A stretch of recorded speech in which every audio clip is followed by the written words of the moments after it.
चलिए अपना topic start करते हैं, दैट इज कस्टम्स लॉ। कल हम काफ़ी सारे टॉपिक्स देख चुके हैं, तो कल जो पढ़ाया उसमें से आपको कुछ पूछना हो, कोई क्वेरी, कोई डाउट किसी का है, कोई पॉइंट नहीं? चलिए जो पेंडिंग टॉपिक्स है उस पर फोकस करते हैं और मेजोरिटी आज खत्म करने की ट्राई करेंगे। चैप्टर 1 में हमने लास्ट में कुछ पार्ट पेंडिंग रखा था। पेज नंबर 11 पे आना आप।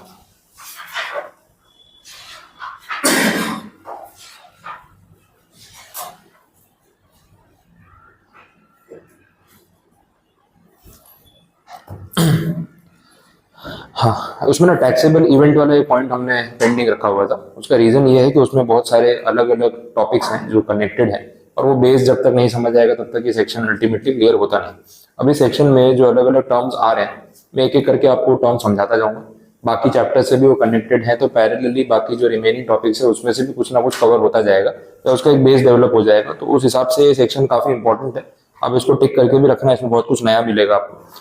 Taxable event in case of import. Taxable event का मतलब क्या है पहले तो वो समझते हैं। जीएसटी में हमने ऐसी बात की हुई है, what is a taxable event.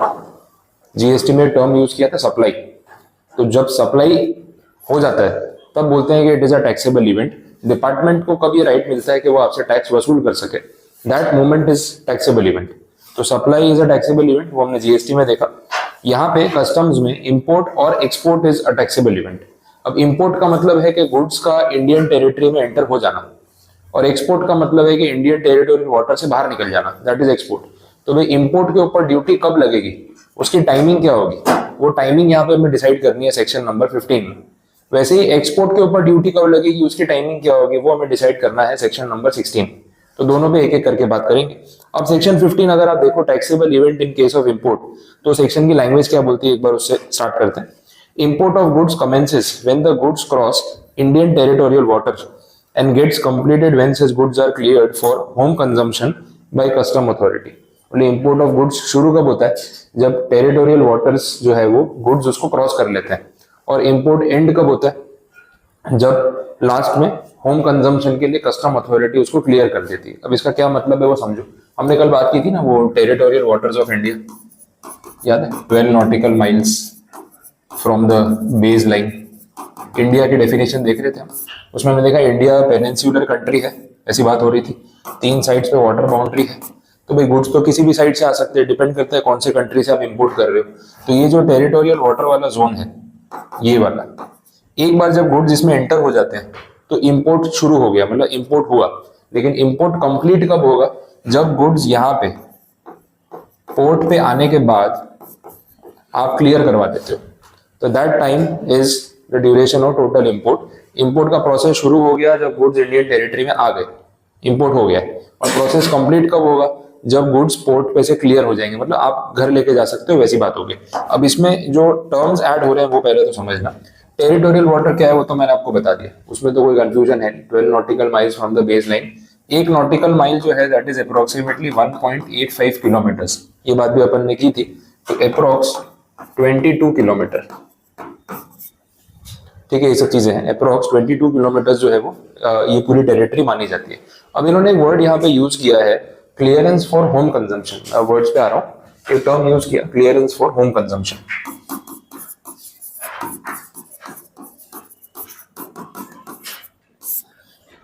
अब देखो ये एग्जैक्टली है क्या। जब भी कोई गुड्स हम इंपोर्ट करते हैं, मतलब इंडिया में मंगा रहे हैं ना, तो इंपोर्ट करने के बाद उन गुड्स का क्या होता है, उसके 2 ऑप्शंस हैं। एक है होम कंजम्पशन और दूसरा है वेयरहाउसिंग। अब ये ध्यान से समझो। होम कंजम्पशन का मतलब है कि आपने कस्टम्स पे जो पोर्ट पे जो कस्टम अथॉरिटी है उनको डॉक्यूमेंट सबमिट किया, उनको ड्यूटी पे की, गुड्स उठाए और लेके चले गए, क्लियरेंस करवा लिया, खत्म। अब कस्टम अथॉरिटी वालों को आपसे कोई लेना देना नहीं है, उनके पैसे उनको मिल चुके हैं। तो इस चीज को हम क्या बोलेंगे, this is called home consumption. Home consumption का मतलब पर्सनल यूज नहीं है, वो वर्ड ऐसा है। होम कंजम्पशन का मतलब है कि आपने गुड्स क्लियर करवा लिए और अब ये गुड्स इंडिया में यूज होने वाले। वो होम मतलब पूरा कंट्री। अब वो गुड्स आप मैन्युफैक्चरिंग के लिए यूज करो, आप वो गुड्स का ट्रेडिंग करो, आप वो गुड्स घर ले जाके खुद कंज्यूम कर लो, कोई फर्क नहीं पड़ता, सब कुछ होम कंजम्पशन है। तो कितनी बार ना लोग होम कंजम्पशन का मतलब निकाल लेते हैं पर्सनल यूज, ऐसा कुछ भी नहीं है। अगर आपने अपनी फैक्ट्री में प्रोडक्शन करने के लिए रॉ मटेरियल इंपोर्ट किया है, आपने ड्यूटी पे की, रॉ मटेरियल क्लियर करवाया, अपनी फैक्ट्री पे ले आए, प्रोडक्शन में यूज कर लिया। अब इस चीज को भी होम कंजम्पशन ही बोलेंगे। समझ आया? आपने कोई कार इंपोर्ट की, ड्यूटी पे की, गाड़ी लेके आ गए, आप अपने घर पे ले आए, खुद घुमा रहे हो उसको, वो भी होम कंजम्पशन है। तो पर्सनल यूज हो या बिजनेस यूज हो, उससे फर्क नहीं पड़ता।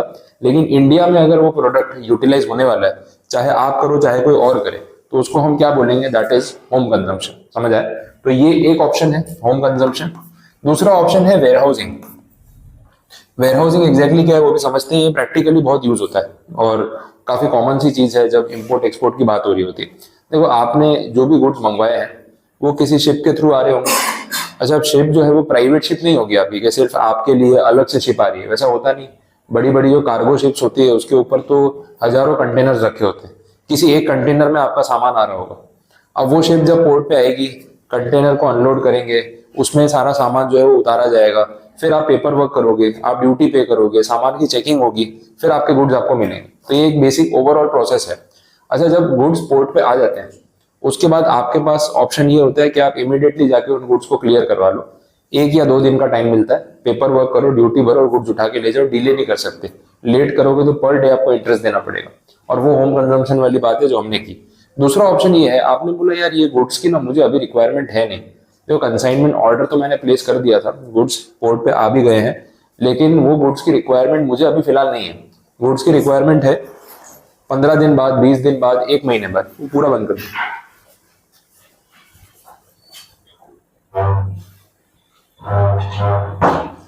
ठीक है, तो 15-20 डेज बाद जो है उसकी रिक्वायरमेंट है, 1 महीने बाद रिक्वायरमेंट है, उन गुड्स का अभी कुछ काम ही नहीं है। तो फिर वो गुड्स में अभी से क्लियर करवा लो तो उसका कोई फायदा नहीं होगा। उसका रीजन समझो, गुड्स अगर आज ही क्लियर करवा देता हूँ तो मुझे ड्यूटी जो है ना वो आज ही देनी पड़ेगी, सीधी बात है। अगर मैं गुड्स क्लियर करा के आज लेके जाता हूँ, 1 महीने बाद यूज करता हूँ, 1 महीने तक कहाँ रखूंगा? तो किसी गोडाउन में रखवाने पड़ेंगे। तो एक तो गोडाउन का रेंट का खर्चा, और दूसरा ड्यूटी का पैसा पूरा आज के आज देना पड़ेगा। उसके बदले कस्टम अथॉरिटी आपको एक फैसिलिटी प्रोवाइड करती है, that is called warehousing. आप कस्टम डिपार्टमेंट को ये बोल सकते हो कि सर ये गुड्स है ना आप ही के पास रख लो, देखो आपके पोर्ट पे तो आए हैं, आप लोग भी कोई इसको ओपन जगह पे तो रखोगे नहीं, कहीं ना कहीं तो वेयर हाउसिंग करोगे 1-2 दिन के लिए, आप गुड्स वहीं रख लो, उसका रेंट जो होगा मैं दे दूंगा। क्योंकि देखो, मैं गुड्स लेके जाऊंगा तो भी मुझे किराया तो देना ही पड़ेगा, गोडाउन रेंट। आपके पास रखोगे तो भी गोडाउन रेंट तो सेम ही लगेगा। तो गुड्स आपके पास ही रखो, मैं इसको 15-20 दिन 25 दिन बाद क्लियर करवा के लेके जाऊंगा और ड्यूटी के पैसे तब भर दूंगा। भाई सामान तो मेरा ही आपके पास पड़ा है, आपको तो कोई रिस्क है नहीं, और किराया देने को मैं तैयार हूँ। अब इसमें फायदा ये हो जाता है कि आपको ड्यूटी का पैसा आज के आज नहीं देना पड़ेगा, you get some time to make the payment, because आप गुड्स आज उठा नहीं रहे। That is called warehousing, कि भाई कस्टम वेयर हाउस में ही आपने गुड्स रखवा दिए। अब कस्टम वालों ने क्या किया हुआ है, अपने पोर्ट एरिया के आसपास वेयर हाउसेज बनाए हुए हैं। वो एक तो टेम्पररी वेयर हाउसिंग होती है, मतलब जैसे पोर्ट पे गुड्स आते हैं तो ना पोर्ट पे ब्रिजेस बने होते हैं, उसको ना जेटी बोला जाता है या वॉर्फ या डॉक बोला जाता है। तो पोर्ट का जो एरिया होता है उस पर ब्रिज बने होते हैं, ब्रिज के बीच में स्पेस होती है जहाँ पे शिप रुकती है और दोनों साइड सामान उतरता है। अब सामान उतारने के बाद वो जेटी के ऊपर थोड़ी ना सामान छोड़ देंगे, नहीं तो अल्टीमेटली क्या होगा, आपके गुड्स डैमेज हो जाएंगे, चोरी हो जाएंगे, पानी में गिर जाएंगे, कोई उठा के ले जाएगा। तो वो लोग क्या करते हैं, शिप से गुड्स अनलोड करके उसको ना एक टेम्पररी वेयर हाउस में ले जाते हैं। तब तक आप पेपर वर्क करते हो, ड्यूटी पे करते हो, 1-2 दिन का टाइम लगता है, फिर गुड्स आप वहां से क्लियर करवा के लेके जाते हो। तो गुड्स की सेफ्टी की जिम्मेदारी तो पोर्ट अथॉरिटी की है ना। भाई आपने गुड्स मंगवाए हैं, जब तक गुड्स आपके हाथ में नहीं आते तब तक कस्टडी किसके पास है? पोर्ट वालों के पास है। तो पोर्ट को ध्यान रखना है कि किसी की गुड्स मिसप्लेस या डैमेज ना हो जाए। तो वो लोग क्या करते हैं, टेम्पररी वेयर हाउस में रखते हैं, जो पोर्ट प्रीमाइसिस में ही उनका वेयर हाउस होता है। फिर आप उनको बोलोगे यार मैं तो गुड्स 30 दिन के बाद लेके जाऊंगा, आप रखो वेयर हाउस में, तो वो लोग स्टोर करके रखते हैं आपके goods as a custodian officer. 30 दिन के बाद आप ड्यूटी भरो, गोडाउन का रेंट भरो और गुड्स लेके जाओ, कोई प्रॉब्लम नहीं। ये फैसिलिटी आपको मिलती है। तो पॉइंट ये है कि कोई भी गुड्स अगर आप इंपोर्ट करते हो तो इंपोर्ट होने के बाद उन गुड्स का क्या करना है उसके 2 रास्ते हैं। या तो आप इमीडिएटली क्लियर करा के ले जाओ होम कंजम्पशन, या फिर दूसरा ऑप्शन क्या है, आप वेयर हाउसिंग करवा लो। बात समझिए, वेयर हाउसिंग कराने का एडवांटेज ये है कि ड्यूटी का पैसा आपको आज के आज नहीं देना पड़ेगा, वो जब आप क्लियरेंस कराने आओगे तब दे देना चलेगा। बट इसमें टर्म्स एंड कंडीशंस ऐड होती है। वेयर हाउसिंग कितने टाइम के लिए करवा सकते हैं? पता चला 1-2 साल हो गए, कोई गुड्स लेने आया ही नहीं, पड़े पड़े खराब हो गए, वो भी गलत हो जाएगा। ठीक है, इस चीज का ध्यान रखना है। और अगर बाद में आपने किराया नहीं दिया और ड्यूटी नहीं भरी तो आए नहीं लेने, तो डिपार्टमेंट तो बेचारा लॉस में आ जाएगा। बोले इतने टेंशन के गुड्स संभाल के रखे, ना गुड्स लेने आते हैं, ना पैसा भरते हैं, ना किराया दिया, ना ड्यूटी दी, हमारा तो पूरा लॉस ही हो गया। तो वेयर हाउसिंग ऐसे हवा में नहीं होती कि आपने ओरली बोल दिया वो मान गए। या पेपर पे लिख के दे दिया और मान गए। वेयर हाउसिंग करवाते टाइम आपको गारंटी देनी पड़ती है कि वेयर हाउसिंग पीरियड जितना भी उन्होंने सेक्शंस में बोला है वो कंप्लीट होने पे या उससे पहले आप गुड्स लेके जाओगे, और अगर आपने ड्यूटी और उनका जो रेंट है वो नहीं दिया तो वो आपसे रेंट कैसे वसूल करेंगे उसकी आपको गारंटी देनी होगी। तो यूजुअली इसमें आती है बैंक गारंटी, जिसको हम बोलते हैं बॉन्ड। तो आपको एक बॉन्ड साइन करके देना पड़ता है, बैंक गारंटी देनी पड़ती है कि भाई मैंने अगर ड्यूटी और रेंट नहीं भरा तो आप बैंक से वसूल कर लेना। अब बैंक जो ये गारंटी देती है वो कमीशन के बेसिस पे देती है, कहीं ना कहीं वो आपका इंश्योरेंस कर रही है कि भाई ये पैसा नहीं देगा तो बैंक देगी, वैसा हो गया। तो वेयर हाउसिंग में ना वो सारे टर्म्स एंड कंडीशन जो है वो आपको फुलफिल करने पड़ते हैं, बट एक फैसिलिटी रहती है। अब वेयर हाउसिंग अपना एक पूरा चैप्टर है आगे जो देखेंगे।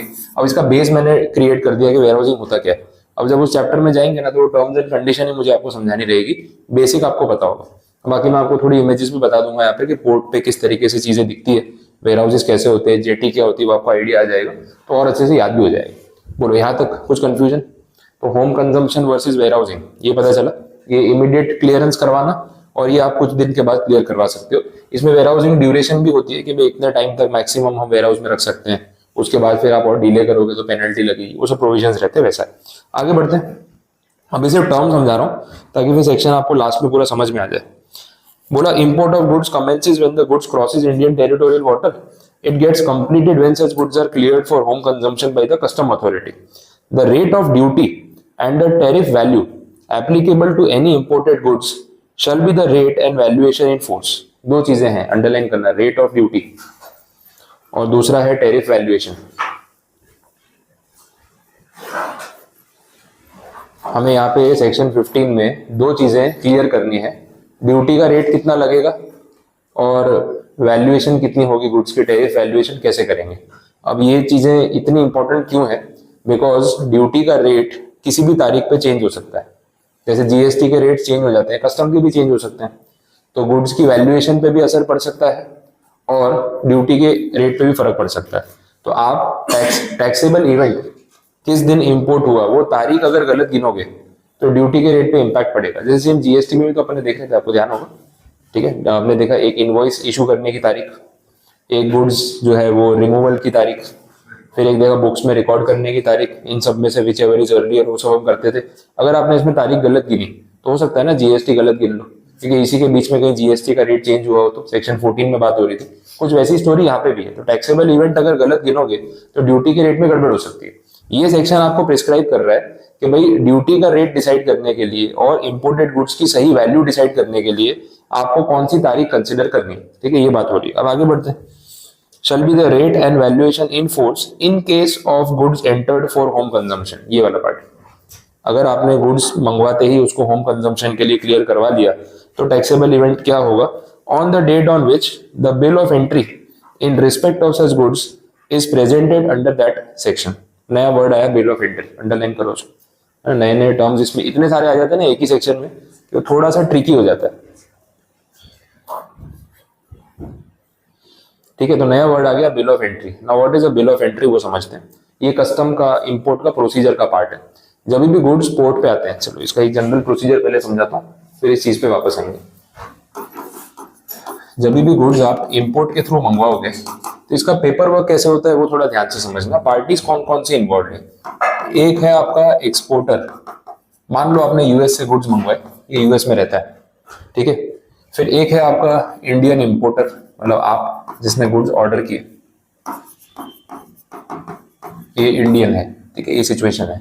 अब बाकी कौन कौन से लोग इन्वॉल्व हैं यहाँ पे? एक आपकी ना पोर्ट अथॉरिटी है,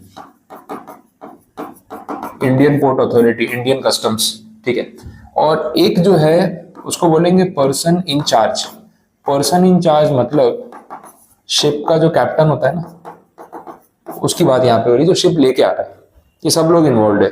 यूएस का एक्सपोर्टर गुड्स भेजेगा कैसे? इंडिया, शिप के थ्रू भेजेगा। तो शिप के ऊपर गुड्स लोड कर दिया, अब शिप आ रही है इंडिया। शिप आएगी तो कहाँ पे आएगी? पोर्ट अथॉरिटी के पास, कस्टम पोर्ट पे आएगी। वहां पे सारा क्लियरेंस होगा, अनलोडिंग होगा, गुड्स की चेकिंग होगी। फिर इंपोर्टर इनको बोलेगा सर वो शिप आई है ना, उस पर मेरे गुड्स है, प्लीज आप क्लियर करके दे दो। तो पोर्ट अथॉरिटी ऐसे ही थोड़ी ना क्लियर करके दे देगी, आपको प्रॉपर पेपर वर्क करना पड़ेगा। पेपर वर्क प्लस ड्यूटी या चार्जेस, ये सब आप पे करोगे तब जाके आपके गुड्स छोड़ेंगे। बात समझ आ रही? अब पेपर वर्क कैसे होता है उस पर आ जाते हैं। पोर्ट अथॉरिटी जो है वो पेपर वर्क दोनों पार्टी से कराती है, इससे भी कराती है और इससे भी कराती है, ताकि डेटा टैली हो सके। जो इंपोर्टर अपना सामान मंगवा रहा है शिप के थ्रू, वो इंपोर्टर पोर्ट अथॉरिटी को बताएगा कि सर मैंने ना इस शिप पे, इस कंटेनर नंबर पे, इस कंट्री से ये सामान मंगवाया है, तो मैं आपको इसकी डिटेल्स दे रहा हूँ, आप देख लो, पोर्ट पे सामान आया होगा, आप मेरे से पैसे ले लो, मेरे गुड्स क्लियर कर दो। तो ये इंपोर्टर जब पोर्ट अथॉरिटी को डॉक्यूमेंट फाइल करेगा, उस डॉक्यूमेंट को बोलते हैं बिल ऑफ एंट्री। नाम से थोड़ा रिलेट हो रहा होगा, इसको सिंपल टर्म्स में हम इंपोर्ट बिल भी बोल सकते हैं। ठीक है, बिल ऑफ एंट्री या फिर इंपोर्ट बिल भी हम इसको बोल सकते हैं। वैसे ये दो चीजें हैं। बोलो, बात समझ आई? दोनों का मतलब सेम ही है, दोनों को वन ही लिख रहा हूं, कोई भी नाम देता हूं, दोनों सेम ही है। बिल ऑफ एंट्री उसका ऑफिशियल नेम है, इंपोर्ट बिल हम जनरल लैंग्वेज में बोलते हैं, वैसा बाकी दोनों डॉक्यूमेंट सेम है। अब इस बिल ऑफ एंट्री में इंपोर्टर पोर्ट अथॉरिटी को सारी इंफॉर्मेशन देता है, सर ये शिप का नाम है, ये शिप का नंबर है, ये उस पर कंटेनर नंबर है, ये उसके अंदर मेरा कंसाइनमेंट है, इस कंट्री से आ रहा है, ये सप्लायर है, और ये इनवॉइस है जो उसने मुझे दिया है। सब डॉक्यूमेंट आपको जमा करवाने पड़ते हैं। फिर ये जो है ना पर्सन इन चार्ज, शिप का कैप्टन, इंडियन पोर्ट अथॉरिटी इस शिप के कैप्टन को बोलती है कि भाई आप हमारे कंट्री में अपनी शिप लेके आ रहे हो, इस पे हजारों कंटेनर है, पता नहीं कितना कितना सामान है, हमें लिस्ट चाहिए कि आप किसके लिए, कहाँ से, क्या क्या लेके आ रहे हो। ऐसे अपने देश में थोड़ी ना कुछ भी अलाउ कर सकते हैं, तो भाई पूरी लिस्ट हमें चाहिए। अब ये जो डॉक्यूमेंट फाइल करता है ना टू द पोर्ट अथॉरिटी, उसको बोलते हैं इंपोर्ट जनरल मैनिफेस्ट। ये एक डॉक्यूमेंट है, इंपोर्ट जनरल मैनिफेस्ट। ये फाइल करने की रिस्पॉन्सिबिलिटी ये पर्सन इन चार्ज या शिप के कैप्टन की होती है to the Indian port authority. अब आपको ऐसा नहीं लगता डेटा टैली हो जाता होगा? ये टोटल लिस्ट हो गई ना। इंपोर्ट जनरल मैनिफेस्ट में ये अपनी शिप के ऊपर लाया गया सारा सामान जो है वो लिस्ट करके बता देता है कि मैं इसके लिए ये लाया, उसके लिए वो लाया, उसके लिए वो लाया, सबका डेटा। अब आप सबने इंडिविजुअली भी तो अपना बिल ऑफ एंट्री फाइल किया होगा, तो आपने इंडिविजुअली जो अपना बिल ऑफ एंट्री फाइल किया होगा उसमें ये वाली लिस्ट में से डेटा मैच हो रहा होगा कि नहीं हो रहा होगा? मैं पर्सन इन चार्ज शिप का कैप्टन हूँ, आप 100 लोगों का सामान लाया हूँ, तो मैंने 100 के 100 लोगों के लिए जो कुछ भी लाया उसकी लिस्ट लिखी हुई है कि मिस्टर ए के लिए ये लाया, मिस्टर बी के लिए वो लाया, इसके लिए ये लाया, सब लिखा है। अब वो मिस्टर बी जब अपना डॉक्यूमेंट फाइल करेगा बिल ऑफ एंट्री, तो उसने जो चीजें बताई होगी और मैंने जो चीज बताई होगी मैच करेगी या नहीं करेगी? सेम ही होगा ना। तो जो क्वांटिटी मैं बता रहा हूँ क्वांटिटी आप बता रहे होगे, डेटा अपने आप मैच हो जाएगा। तो अगर यहाँ कोई स्मगलिंग की कोशिश करेगा, कोई चीजें छुपाने की कोशिश करेगा, पॉसिबल ही नहीं, क्योंकि पर्सन इन चार्ज और ये इंपोर्टर एक दूसरे को जानते नहीं। वो अपना काम कर रहा है, मैं अपना काम कर रहा हूँ, तो डेटा अपने आप मैच हो जाएगा। तो पोर्ट अथॉरिटी ने दोनों से डॉक्यूमेंटेशन करवा लिया ताकि मैचिंग उनके लिए इजी हो जाए। ये बात समझ आ रही? तो ये पेपर वर्क यहाँ पे होता है। जो नया वर्ड आया आपके पास वो कौन सा आया? Bill of entry. अब बात हो रही थी अपने टैक्सेबल इवेंट की। Taxable event in case of home consumption, उसमें इन्होंने क्या बोला? बोले टैक्सेबल इवेंट कौन सा होगा? जिस दिन बिल ऑफ एंट्री फाइल होगी। इंपोर्टर जिस दिन बिल ऑफ एंट्री जमा करेगा वो डेट होगी टैक्सेबल इवेंट। तो उस दिन उन गुड्स के ऊपर ड्यूटी का जो भी रेट चल रहा होगा टैरिफ में वो एप्लीकेबल होगा, और उस दिन के हिसाब से उन गुड्स की जो है वैल्यूएशन की जाएगी। ये दो पॉइंट्स, ड्यूटी एंड वैल्यूएशन, इस तारीख के हिसाब से की जाएगी। फिलहाल अभी ऐसा बोला है। बोलो, बात समझ आ रही है? यहाँ तक क्लियर हो रहा है? तो एक और टर्म ऐड हो गया आपका बिल ऑफ एंट्री। आगे बढ़ते हैं, मैं लास्ट में पूरा समराइज भी कराऊंगा, अभी आप टुकड़ों में समझते जाओ चलेगा। प्रोवाइडेड दैट, ये आगे आपका प्रोविजो। इसमें ऐसा बोला, if a bill of entry has been presented before the date of entry inwards of the vessel or the arrival of the aircraft by which the goods are imported, the bill of entry shall be deemed to be have been presented on the date of such entry inwards or the arrival as the case may be. Hence the date of entry inwards shall be the relevant date. नया word आया date of entry inwards, उसको underline कर लो। What is date of entry inwards वो समझते हैं।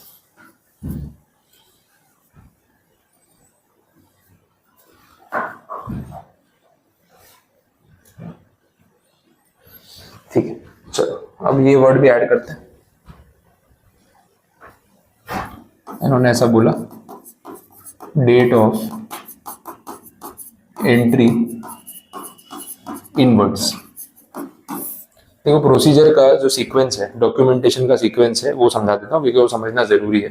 कोई भी पर्टिकुलर इंपोर्ट वाले केस में सबसे पहला जो डॉक्यूमेंट फाइल होता है उसको बोलते हैं इंपोर्ट जनरल मैनिफेस्ट। ये फाइल कौन करता है? पर्सन इन चार्ज, शिप का कैप्टन। ये कब फाइल होता है? शिप आने से पहले। शिप रास्ते में होती है तब फाइल हो जाता है। ये खुद नहीं फाइल करेगा तो इसका कोई एजेंट या इसका कोई ऑफिसर या इसकी कोई कंपनी कर सकती है। ये तो शिप चला रहा होगा, शिप चलाते टाइम डॉक्यूमेंटेशन करने कहाँ बैठेगा?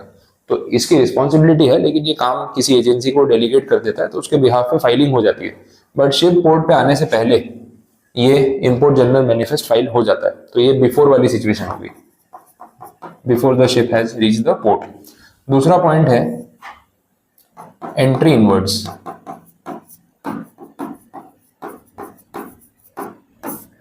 सेकेंड पॉइंट है एंट्री इनवर्ड्स।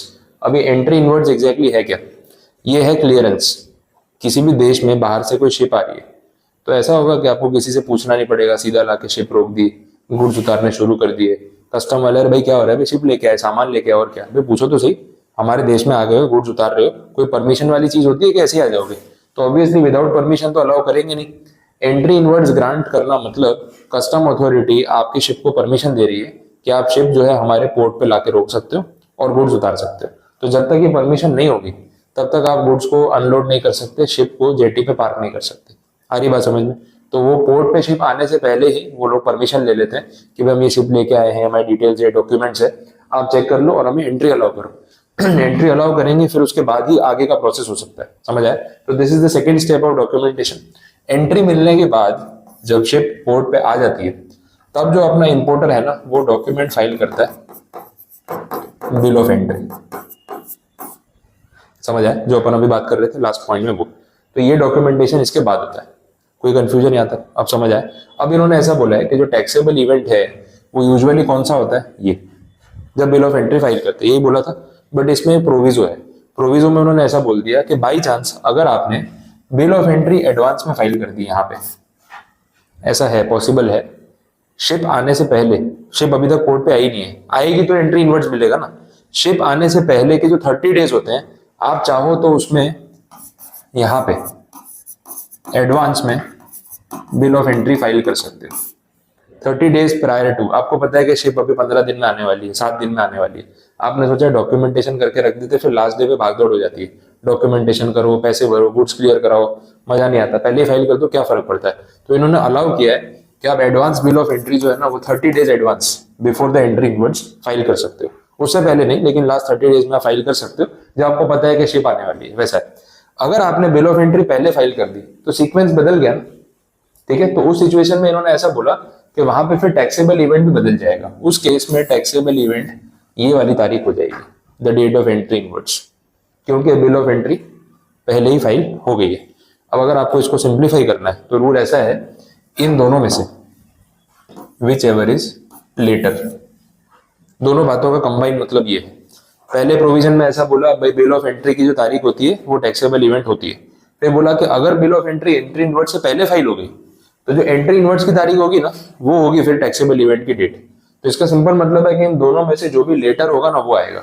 अगर ये ऑर्डर है तो ये सिलेक्ट होगा, अगर रिवर्स ऑर्डर है तो ये सिलेक्ट होगा। समझ आ रहा है? तो दोनों में से विच एवर इज लेटर, ये दोनों पॉइंट का कंबाइंड इफेक्ट है और कुछ भी नहीं। बोलो, बात समझ आ रही? तो taxable event, date of transaction कैसे सिलेक्ट करनी है उसके लिए यहाँ पे ये 2 पॉइंट्स। तो अगर आपके गुड्स होम कंजम्पशन के लिए आप लाते ही क्लियर करवा रहे हो तो टैक्सेबल इवेंट इन दोनों में से विच एवर इज लेटर होगा। सिंपल, ये कंक्लूजन है इसका।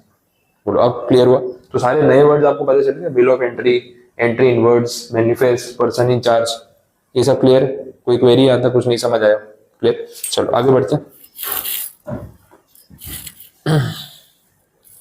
बी पॉइंट देखो, अब बी पॉइंट है, in case goods are cleared for warehousing under section 68। Warehousing जो दूसरा ऑप्शन होम कंजम्पशन के अलावा उसकी बात हो रही है। तो अगर वेयरहाउसिंग के लिए आप गुड्स क्लियर कराते हो तो उस सिचुएशन में फिर टैक्सेबल इवेंट कैसे डिसाइड होगा? तो बोला the date on which bill of entry for home consumption in respect of such goods is presented under that section. अब बोलो, अभी वेयरहाउसिंग बोला फिर वापस होम कंजम्पशन आ गया, ये कैसे हो गया? इसको भी क्लियर करा देता हूँ, वेयरहाउसिंग का प्रोसीजर समझाता हूँ तो बात पता चलेगी। अब देख लो, बात हो रही है वेयरहाउसिंग की। मैंने आपको बताया वेयरहाउसिंग का प्रोसीजर है क्या। जब गुड्स पोर्ट पे आएंगे तो जो गुड्स है वो आप लेके नहीं जाओगे, आप कस्टम अथॉरिटी को बोलोगे कि इसको वेयरहाउस में रख लो। ये सब कुछ ओरली नहीं बोला जाता है, हर चीज का पेपर वर्क होता है। तो जब वेयरहाउसिंग होती है ना तो आपको ना सबसे पहले एक बिल ऑफ एंट्री फाइल करनी पड़ती है, उसको बोलते हैं into bond bill of entry. थोड़ा नाम पे ध्यान देना, है सब सिलेबस का पार्ट है, कुछ भी एक्स्ट्रा नहीं बता रहा हूँ। Into bond bill of entry, इसका मतलब क्या होगा, आपने डिपार्टमेंट को बोला सर ये गुड्स आपके वेयरहाउस में रख लो, मैं कुछ दिन के बाद लेके जाऊंगा, अभी नहीं चाहिए, समझ आए। और इनटू बॉन्ड वर्ड इसलिए यूज कर रहे हैं क्योंकि मैंने आपको बोला था कि जब वेयरहाउसिंग कराते हो तो आपको बैंक गारंटी देनी पड़ती है, बॉन्ड फाइल करना पड़ता है कि भाई अभी आप गुड्स रख लो और मैं गारंटी दे रहा हूँ कि जब मैं लेने आऊंगा तो आपका गोडाउन का रेंट, आपकी ड्यूटी, ये सारी चीजें जो है मैं आपको पे करूंगा। अगर मैं ना पे करूं तो मेरी बैंक पे करेगी, तो that is called into bond. आप बॉन्ड में एंटर कर रहे हो ना, तो नाम रखा है into bond bill of entry, समझ आए। अब आपने वेयरहाउसिंग करा दी, हो गया, एक महीने बाद वापस गुड्स लेने जाओगे ना, या जो भी दिन आपके होंगे, 15 दिन, 20 दिन, 25 दिन, 50 दिन, गुड्स लेने तो जाओगे। जिस दिन गुड्स लेने जाओगे उस दिन ओरली बोल के लेके आ जाओगे, भाई मैं आया हूँ, गुड्स दे दो मुझे फटाफट, गाड़ी में रख दो। ऐसा तो होगा नहीं, बहुत सारी क्वांटिटी होगी, शायद ट्रक भर के गुड्स लेके जाओगे, फिर से पेपर वर्क होगा। अब वो जो पेपर वर्क होगा उसको यहाँ पे बोलेंगे x bond bill of entry, into bond x bond. तो इन शॉर्ट वेयरहाउसिंग में दो बार बिल ऑफ एंट्री फाइल होती है, एक बार जब आप वेयरहाउसिंग कराते हो तब फाइल होती है, और दूसरी बार जब आप वेयरहाउस से क्लियर कराते हो तब फाइल होती है। वेयरहाउस से जब हम क्लियर कराते हैं ना, तो ये होम कंजम्पशन ही माना जाएगा। बोलो सही बात है क्या? वेयरहाउस से क्लियर करा के आप कहाँ लेके जा रहे हो, घर पे लेके जा रहे हो, फैक्ट्री पे लेके जा रहे हो, तो वेयरहाउसिंग के बाद भी होम कंजम्पशन तो होना ही है ना। ये ऐसा थोड़ी है कि परमानेंट है, ये टेम्पररी है, 15 दिन, 20 दिन, 1 महीना, 2 महीना, 3 महीना, उसके बाद तो घर लेके जाओगे, तो होम कंजम्पशन तो आने ही वाला है। अब देखो दो बिल ऑफ एंट्री फाइल हुई, पहली बिल ऑफ एंट्री ये वाली, दूसरी बिल ऑफ एंट्री ये वाली। अब यहाँ पे टैक्सेबल इवेंट के लिए कौन सी बिल ऑफ एंट्री वो लोग कंसिडर कर रहे हैं, फर्स्ट वाली या सेकंड वाली? पढ़ के बता दो, आइडिया लग रहा है। बी पॉइंट पढ़ो।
बोलो सेकंड वाला जो बोला, जब होम कंजम्पशन के लिए क्लियर करवा रहे हो तब जो बिल ऑफ एंट्री फाइल करते हो उसकी तारीख रेलेवेंट होगी। तो आपने जो भी डेट पे कराया होगा, मान लो आपने ये 25 सितंबर पे into bond bill of entry भरी, फिर आपने 20 अक्टूबर को ये वाले बिल ऑफ एंट्री भरी, तो 20 अक्टूबर रेलेवेंट डेट, सिंपल। ठीक है, जैसा बोला है वैसे ही करना है, कुछ अपना अलग से दिमाग लगाना नहीं, एकदम सिंपल चीज है। बोलो कुछ कंफ्यूजन नहीं आता, पता चला? तो जो हम यहाँ पे टैक्सेबल इवेंट डिसाइड कर रहे हैं उसमें दो ऑप्शन हो गए ना। एक ऑप्शन है कि भाई हम होम कंजम्पशन के लिए क्लियर करवा रहे हैं या वेयरहाउसिंग करा रहे हैं। अगर होम कंजम्पशन के लिए क्लियर करा रहे हैं तो हमने देखा बिल ऑफ एंट्री और एंट्री इनवर्ड्स, इन दोनों में से विच एवर इज लेटर। और अगर आप वेयरहाउसिंग करा रहे हो तो जो आपकी x bond bill of entry होती है ना, उसकी जो डेट होगी वो रेलेवेंट। एक्स बॉन्ड मतलब जब क्लियरेंस करा रहे हो वैसा। तो अब रूल समझ आया। पर देखो ये प्रोविजन का कंक्लूजन तो इतना सही है, बट यहाँ तक पहुंचने के लिए ना वर्ड सारे नए थे। आपको वेयरहाउसिंग नहीं पता थी, आपको बिल ऑफ एंट्री नहीं पता है, आपको इंपोर्ट जनरल मैनिफेस्ट मालूम नहीं है, एंट्री इनवर्ड्स क्या होता है वो नहीं पता है, एक्स बॉन्ड इनटू बॉन्ड क्या है वो नहीं पता है। तो ये सारे एक एक वर्ड मैंने आपको बताया। अब कंक्लूजन तो बहुत छोटा सा है, भाई होम कंजम्पशन के लिए क्लियर कराते हो इन दोनों में से whichever is later, warehousing कराते हो ex bond bill of entry. But ये एक एक वर्ड पहले समझ में आएगा तो ये बात समझ में आएगी। तो इतना सा ही कंक्लूजन है, बट उसके लिए वो पॉइंट्स आपको पहले पता होने चाहिए। अब ये सब कुछ अलग अलग चैप्टर में दे रखा है, ये अलग चैप्टर में प्रोसीजर दिया हुआ है इंपोर्ट का, warehousing is a different chapter, उसमें बिल ऑफ एंट्री में इनटू बॉन्ड एक्स बॉन्ड समझाया हुआ है। तो वो चैप्टर्स बाद में है सेक्शन वाइज, इसलिए मैंने आपको यहाँ पे शॉर्ट स्टोरी बता दी। अब वो चैप्टर्स में जाएंगे तो ये सब इमीडिएटली आपका कवर हो जाएगा। बात समझ आ रही, क्लियर हो गई? तो दिस इज सेक्शन नंबर 15 और उसमें सी पॉइंट बोला है, सब सेक्शन 1 का सी पॉइंट वो ओपन एंडेड है। In case of any other goods, A और बी में जो नहीं कवर हो रहा है, मतलब इन case of any other goods, तो उस सिचुएशन में हम बोलेंगे कि वहां पे जिस दिन आप ड्यूटी पे करोगे ना, वही डेट आपकी रेलेवेंट मान ली जाएगी वैसा। ठीक है, बोलो कुछ कंफ्यूजन नहीं आता, समझ आया? तो ये हो गया सबसेक्शन 1। दूसरा देख लो, subsection number 2। The provision of this section shall not apply to baggage and goods imported by post. Reason being, baggage के रूल्स अलग से हैं, पोस्ट के सेक्शन अलग से हैं, तो इस सेक्शन में ये चीजें कवर नहीं होती, उसके डिफरेंट प्रोविजन हैं। तो आपको सिर्फ इन्फॉर्म किया उन्होंने और कुछ नहीं। बोलो कोई कंफ्यूजन? क्लियर हो गया? चलो, तो ये सेक्शन 15 जो है वो आपका कंप्लीट है। सेम सेक्शन नंबर 16, इसका ऑपोजिट। यहां टैक्सेबल इवेंट में आपका इंपोर्ट था, अब इस केस में जो है वो एक्सपोर्ट है, तो चीजें थोड़ा अपोजिट हो जाएंगी डॉक्यूमेंटेशन के हिसाब से। अब यहाँ पे था import bill, bill of entry, वहां पे होगा एक्सपोर्ट बिल। एक्सपोर्ट बिल का नाम है शिपिंग बिल। अब देख लो वर्ड दिखेंगे आपको वहां पे, शिपिंग बिल, मिला वर्ड?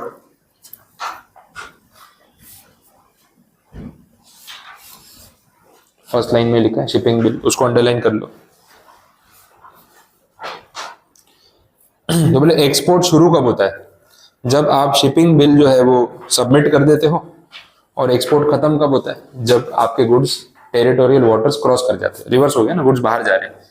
तो अभी यहाँ पे क्या हो रहा था, पहले गुड्स अंदर आते हैं फिर डॉक्यूमेंटेशन होता है, या उल्टा होगा, पहले डॉक्यूमेंटेशन होगा फिर गुड्स बाहर जाएंगे, तभी तो एग्जिट मिलेगा।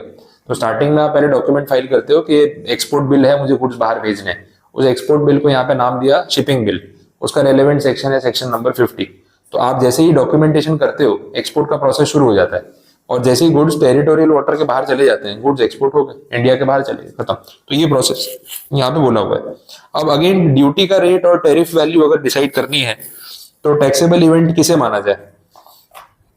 तो बोला, क्लियर कर दिया, जिस दिन आपको क्लियरेंस का ऑर्डर मिला वो आपकी रेलेवेंट डेट मानी जाएगी। अब इसका प्रोसेस कैसे होता है, पहले हम शिप के मतलब पोर्ट पे गुड्स ले जाते हैं, शिपिंग बिल फाइल करके डॉक्यूमेंटेशन करते हैं, वो लोग गुड्स वेरीफाई करते हैं, ड्यूटी कलेक्ट करते हैं, फिर गुड्स शिप पे लोड होते हैं, और कस्टम डिपार्टमेंट की तरफ से आपको एक ग्रीन सिग्नल मिलता है जिसको बोलते हैं लेट्स एक्सपोर्ट ऑर्डर, या सिंपल एक्सपोर्ट ऑर्डर बोल दो, क्लियरेंस ऑर्डर बोल दो। जैसे यहाँ पे क्लियरेंस नहीं होना था, डेट ऑफ एंट्री इनवर्ड्स कि आप गुड्स लेके आ सकते हो, वैसे रिवर्स होता है, गुड्स लेके जा सकते हो।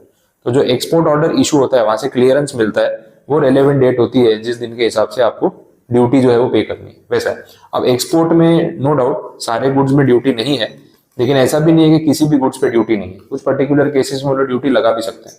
तो जहां ड्यूटी लगती है वहां ये सेक्शन रेलेवेंट है, जहां ड्यूटी नहीं लगती वहां आपको सिर्फ पेपर वर्क करना होगा, वैसा। ठीक है, तो 15 वाला सेक्शन बहुत डिटेल में है, 16 में इतनी डिटेल है नहीं, बिकॉज एक्सपोर्ट में 90% चीजों पर ड्यूटी नहीं है, सिर्फ पेपर वर्क करना होता है। तो क्या रेट और क्या वैल्यूएशन, खाली शिपिंग बिल फाइल कर दो जाओ, पैसे तो देने नहीं आपको वैसे, तो वहां इतना रेलेवेंस नहीं आता है। चलो, बाकी पॉइंट सिमिलर है। फिर देखो नीचे पॉइंट टू बी नोटेड, उसमें मैंने आपको फ्लो चार्ट दिया हुआ है। इंपोर्ट मैनिफेस्ट पहले फाइल होता है, फिर एंट्री इनवर्ड्स ग्रांट होती है, और फिर उसके बाद बिल ऑफ एंट्री हम सबमिट करते हैं, मैंने यहाँ पे ऑलरेडी बता दिया, तो सब कुछ लिखा हुआ ही। पॉइंट टू बी नोटेड में ना एक चीज जो आपको ध्यान रखनी है, that is related to the exchange rate. Exchange rate की बात हो रही है, ड्यूटी का रेट अलग होता है, एक्सचेंज का रेट अलग होता है। ठीक है, अब इसमें समझ लो कि ये चीज कैसे वर्क करेगी। एक होता है कि जो इंपोर्ट ड्यूटी लगती है, लोग कभी कंफ्यूज हो जाते हैं अननेसेसरी इसमें, इसलिए बता रहा हूँ। इंपोर्ट ड्यूटी का जो एक रेट है that is a different thing, और एक होता है आपका एक्सचेंज रेट। एक्सचेंज रेट मतलब वो रुपी डॉलर वाला रेट, क्योंकि आप देखो गुड्स आप इंपोर्ट कर रहे हो, तो यूएस से जो आपका एक्सपोर्टर आपको गुड्स भेज रहा है, उसने जो इनवॉइस भेजा होगा वो इनवॉइस रुपी में होगा, डॉलर में होगा, वो तो अपनी करेंसी में बिल भेजेगा, तो आपका इनवॉइस जो है ना वो डॉलर में होगा, या और कोई फॉरेन करेंसी में होगा। इंडियन गवर्नमेंट आपसे ड्यूटी चार्ज कर रही है, तो डॉलर पे कैसे चार्ज करेगी? तो किसी ना किसी पॉइंट पे इस डॉलर को रुपी में कन्वर्ट करना पड़ेगा या नहीं करना पड़ेगा? डेफिनेटली करना पड़ेगा। अब डॉलर टू रुपी एक्सचेंज करने के लिए एक रेट चाहिए, किस रेट पे कन्वर्ट करो? अब रेट में ऑप्शंस होते हैं, एक है ना लाइव रेट चल रहा होता है आरबीआई का, आप गूगल करोगे तो अभी भी दिख रहा होगा कि रुपी डॉलर का रेट अभी रियल टाइम में क्या रेट पे फ्लक्चुएट हो रहा है। तो कुछ पैसे प्लस माइनस होता रहता होगा, 88 रुपीज, 89 रुपीज, 5 पैसा, 10 पैसा, 11 पैसा, 20 पैसा, वैसे फ्लक्चुएट हो रहा होगा। अब ऐसे रेट को हम यहाँ पे कंसिडर करने जाएं तो कितना कंफ्यूजन होगा। किसी ने फिर क्या 2-5 पैसे कम लिख दिए, सब लोग अपना दिमाग चलाते हैं, 89.25 था, अपने को पैसा देना है, महंगा पड़ रहा है, 88.25 ले लिया, 1 रुपया कम। अब डिपार्टमेंट बोल रहा है तुमने रेट कम लिया, और नहीं सर वो फ्लक्चुएशन में मुझे 88.25 दिखाया, मैंने तुरंत लिख दिया। अब बाद में क्या चेंज हुआ मुझे क्या पता, एक एक सेकंड में रेट चेंज हो रहा है। तो ऐसा करेंगे फिर तो हो चुका, हर कोई मैनिपुलेशन करके 2 पैसे बचाने जाएगा, गवर्नमेंट का रेवेन्यू लॉस होगा। तो इन्होंने फिर बोला कि भाई ऐसे नहीं कर सकते। एक्सचेंज रेट को लेके पहले तो एक चीज क्लियर कर दी कि जो आरबीआई का लाइव रेट होता है वो फॉलो ही नहीं करना है, क्यों, प्रैक्टिकली डिफिकल्ट है। बोले एक काम करते हैं, हम लोग कौन सी अथॉरिटी, हम है सीबीआईसी, कल बात हो रही थी, central board of indirect taxes and customs. CBIC अपनी वेबसाइट पे एक रेट मेंशन करती है, रुपये और डॉलर का एक्सचेंज रेट, जो रियल टाइम में फ्लक्चुएट नहीं होता है, एक एवरेज रेट होता है, और ये 2-4 दिन, 5 दिन, 10 दिन, 15 दिन तक सेम रहता है। तो ये ऐसा रियल टाइम में एक एक सेकंड में प्लस माइनस नहीं होता लाइव मार्केट की तरह। तो इन्होंने बोला कि आरबीआई वाला लाइव रेट छोड़ दो, वो तो फिर कंफ्यूजन क्रिएट करेगा, हमने अपनी वेबसाइट पे एक्सचेंज रेट लिखा होगा, वो जाके आप देख लेना, क्योंकि वो डेट वाइज होता है। तो उसमें आप गलती करोगे कि नहीं नहीं 1 रुपया कम लिख दिया, तो हमें पता चल जाएगा।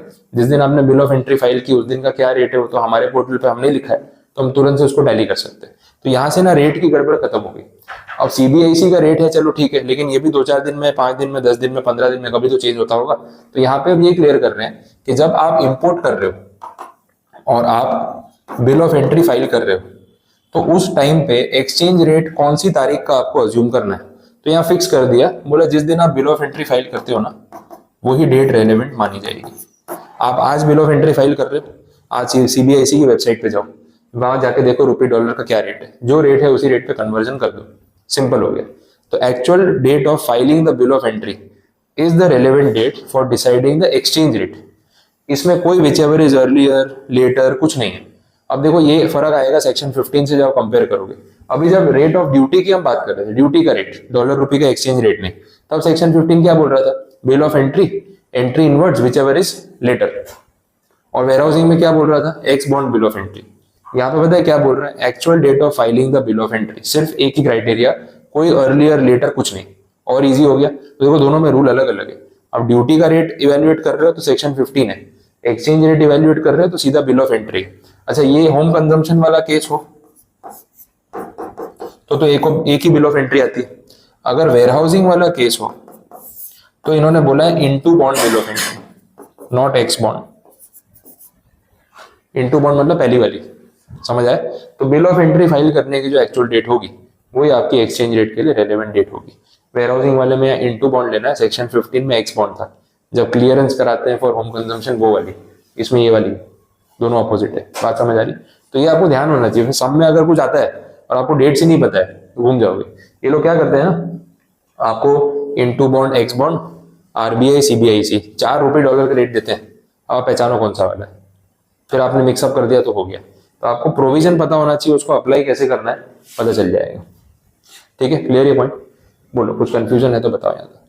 क्लियर, समझ आया। चलो तो अभी आपका चैप्टर 1 में सेक्शन 15 और 16 यहाँ पे हुआ पूरा कंप्लीट, और एक बेस क्रिएट हो चुका है।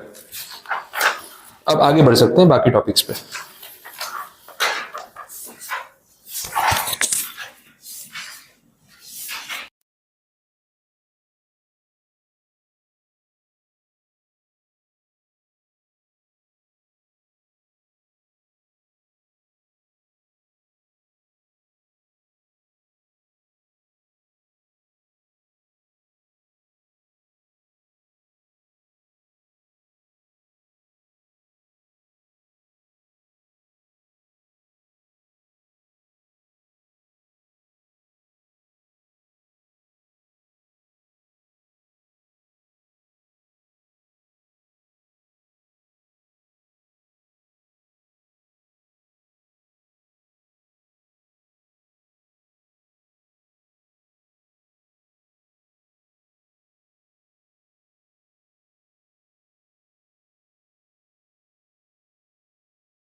चलिए, तो नेक्स्ट टॉपिक जो है वो चैप्टर नंबर 4 है, पेज 42, उस पर आ जाते हैं। अब चीज़ें काफ़ी स्पीड में कवर होंगी बिकॉज आपका बेस जो है वो सेट हो गया है इन टॉपिक्स के लिए वैसे।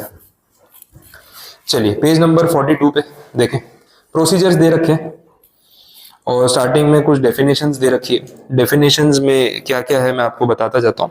पहला एक वर्ड उन्होंने यूज किया है कन्वेंस। कन्वेंस का मतलब व्हीकल या वेसल या एयरक्राफ्ट जिसके थ्रू सामान आता है जाता है। Conveyance is a general word जिसमें सब कुछ कवर हो जाता है। इसमें बोला है वेसल, एयरक्राफ्ट, व्हीकल। वेसल का मतलब शिप, एयरक्राफ्ट आपको बताइए, और व्हीकल का मतलब उसमें ट्रेन भी आ जाएगी, ट्रक भी आ जाएगी, बस भी आ जाएगी, टेम्पो भी आ जाएगा, रोड व्हीकल वाले सारे आ जाएंगे वेसल। तो ये सबसे वाइडेस्ट डेफिनेशन है। फिर व्हीकल क्या होता है वो भी नीचे समझाया हुआ है, तो एक एक चीज को डिफाइन करते हैं। फिर जो बाकी डेफिनेशंस दे रखी है उसमें बोला है customs airport, custom port, custom area, custom station. तो देखो एयरपोर्ट पे जब कोई सामान फ्लाइट से आ रहा है, कार्गो फ्लाइट है, या पोर्ट पे कोई सामान शिप से आ रहा है, तो उस पोर्ट पे कस्टम डिपार्टमेंट का ऑफिस तो होना चाहिए। क्लियरेंस कैसे होगा? पहले अपना सूरत एयरपोर्ट स्टार्ट हुआ था तो कस्टम एयरपोर्ट नहीं था, मतलब यहाँ पे आप कस्टम्स वाले गुड नहीं ला सकते क्योंकि कस्टम क्लियरेंस का डिपार्टमेंट ही नहीं है। लेकिन अब उन्होंने वो सेटअप कर दिया बिकॉज इंटरनेशनल फ्लाइट्स और सब शुरू हो गई है। तो बिकॉज ऑफ दैट जब भी इस एयरपोर्ट पे कोई भी बाहर से कुछ सामान लेके आएगा जिसपे ड्यूटी लगती है तो क्लियरेंस का सिस्टम सेटअप कर दिया है। तो this is a custom airport. तो यहाँ पे आप कस्टम ड्यूटी वाले या इंपोर्टेड गुड्स लेके आ सकते हो जिसपे क्लियरेंस करवा के और ड्यूटी पे करके जाओ, वैसा है। तो जो एयरपोर्ट या जो पोर्ट कस्टम एयरपोर्ट या कस्टम पोर्ट है उसी पे आप कस्टम वाले गुड्स लेके आ सकते हो, अदरवाइज नहीं, वैसा है। क्योंकि फिर क्लियरेंस ही नहीं होगा तो कैसे ड्यूटी कैसे पे करोगे, वैसा। एक और टर्म यहाँ पे जो यूज किया कस्टम स्टेशन। कस्टम स्टेशन को ना लैंड कस्टम स्टेशन बोलते हैं। जिन कंट्रीज के साथ हम लैंड बॉर्डर शेयर करते हैं, इंडिया पाकिस्तान, इंडिया बांग्लादेश, ठीक है, ये सब कंट्रीज के साथ, तो इनके साथ लैंड बॉर्डर हम शेयर करते हैं। तो इनके साथ जो इम्पोर्ट एक्सपोर्ट होता है वो लैंड रूट से भी होता है। तो वहां पे ना, अब जैसे इंडिया पाकिस्तान तो एक ही कंट्री था, बीच में लाइन बना दी, 3,500 किलोमीटर की बॉर्डर है। अब 3,500 किलोमीटर में कहीं से भी सामान लेके आओगे जाओगे तो कैसे पता चलेगा? तो वहां पे ना चेक पॉइंट्स बने हुए हैं बॉर्डर पे कि अगर इंडिया और पाकिस्तान के बीच में कोई भी गुड्स एक्सचेंज होंगे तो वो चेक पॉइंट पे होंगे। उसी पे वहां पे ट्रक आएगी, वहीं से सामान एक्सचेंज होगा और जाएगा। अच्छा, इंडिया पाकिस्तान में तो अलग चीज है, मतलब ऐसा होता है कि पाकिस्तान का ट्रक अगर आ रहा है तो पाकिस्तान से इंडिया में एंटर नहीं करने देते उसको, क्योंकि रिस्क है, क्या मंगवाओ क्या लेके आ जाए, ठीक है, बॉम्ब ब्लास्ट करके चले जाए, मालूम ही ना पड़े। उनको तो पड़ी भी नहीं है कुछ, ठीक है, ट्रक भी उड़ा के जाएंगे, ड्राइवर आया होगा वो भी उड़ जाएगा, कुछ कोई फर्क नहीं पड़ेगा। तो चेक पॉइंट तक उनकी ट्रक आती है, इंडिया से यहाँ खाली ट्रक जाती है, सामान इंटरचेंज होता है, चेकिंग होती है, वापस लेके जाते हैं। तो वहाँ चेक पॉइंट में इंडियन आर्मी, पाकिस्तान की आर्मी, इंडिया के कस्टम ऑफिसर, पाकिस्तान के कस्टम ऑफिसर, सब लोग होते हैं। वो पूरा चेकिंग होने के बाद ही गुड्स एक्सचेंज होते हैं। अब इंडिया से भी कोई सामान अगर पाकिस्तान जा रहा है तो सेम सिस्टम यूज होता है। तो अलग अलग स्टेट्स में चेक पॉइंट्स बने हुए हैं, गुजरात में, राजस्थान में, पंजाब में, जहां से लीगली गुड्स इंटरचेंज हो सकते हैं। बाकी कहीं से करोगे तो स्मगलिंग हो जाएगी। वैसे तो ये सब पॉइंट्स है। स्मगलिंग भी काफी होती है लेकिन प्रोडक्ट्स पे डिपेंड करता है। अब वहां से ड्रग्स आते हैं तो स्मगल होके आते हैं, अब वो तो लीगली भेज नहीं सकते। बाकी इंडिया से काफी गुड्स जाते हैं तो लीगल चैनल के थ्रू, कस्टम स्टेशन के थ्रू जाते हैं। तो बहुत सारी चीजें हैं जो इंडिया से पाकिस्तान एक्सपोर्ट होती रही है।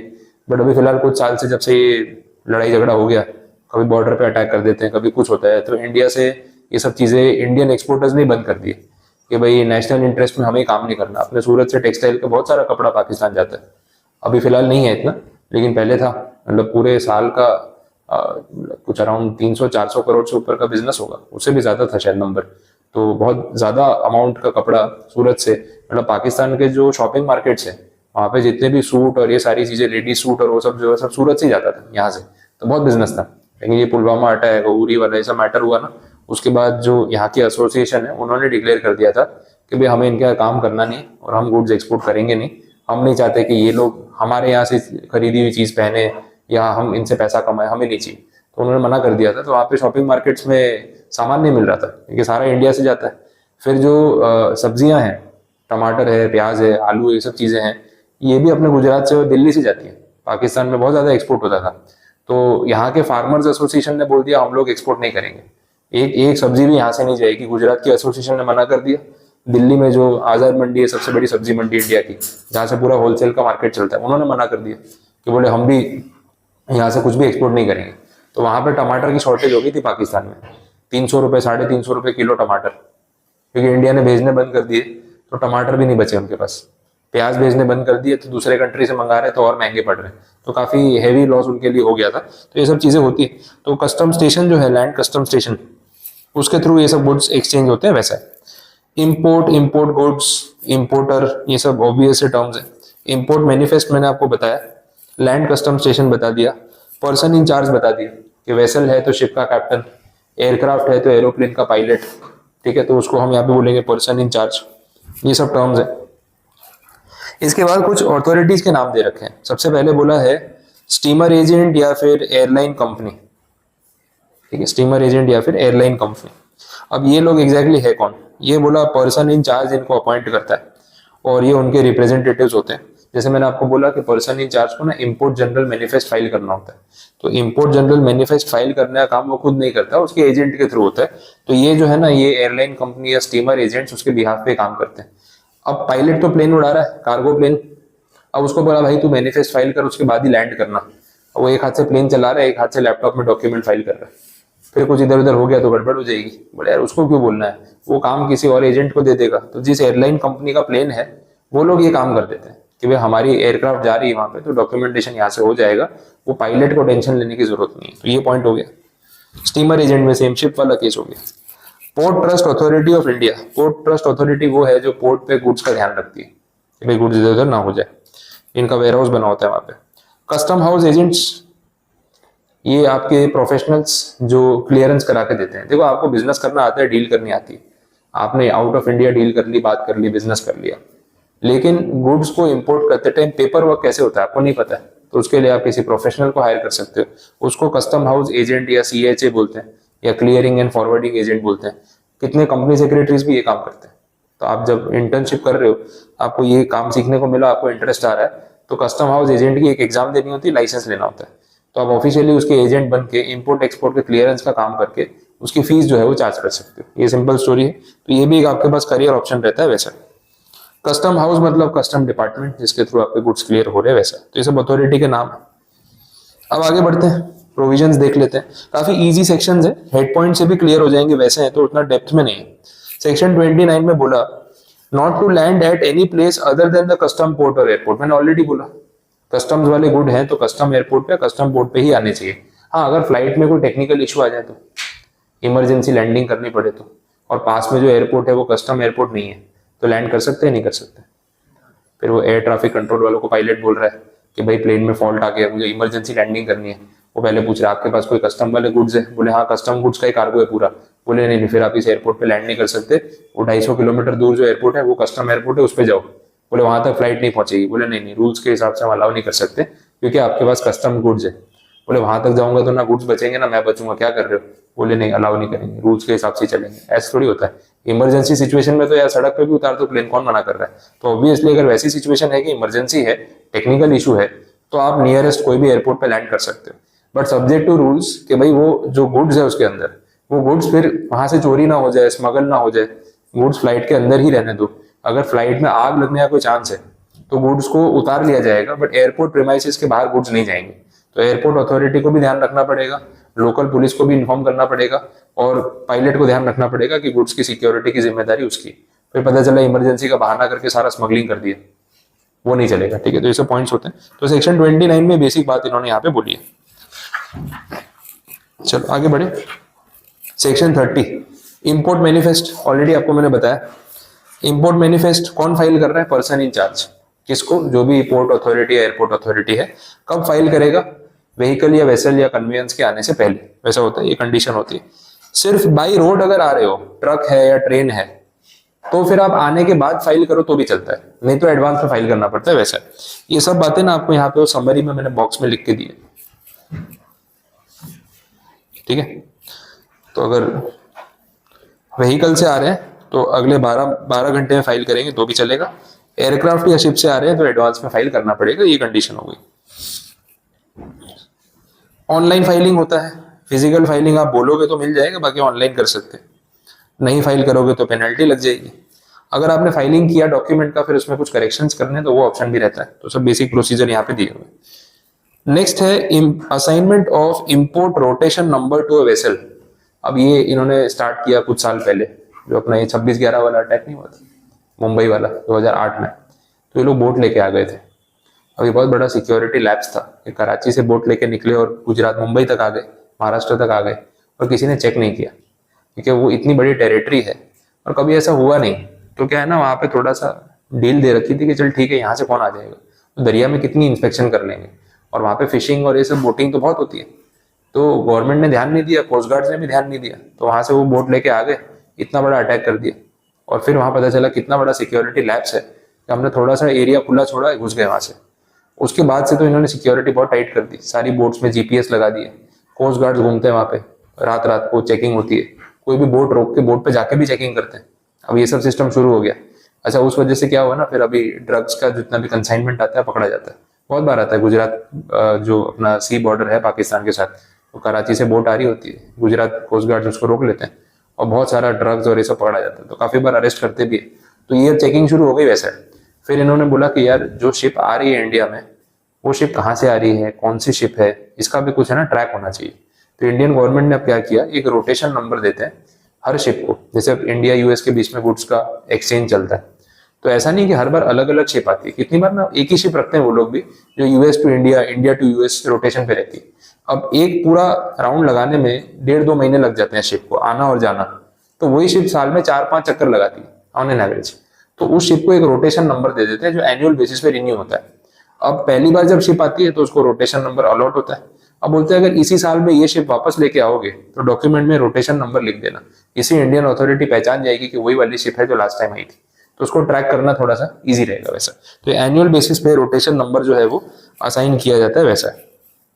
नेक्स्ट है section 30 capital A, passenger and crew arrival manifest and passenger name record information.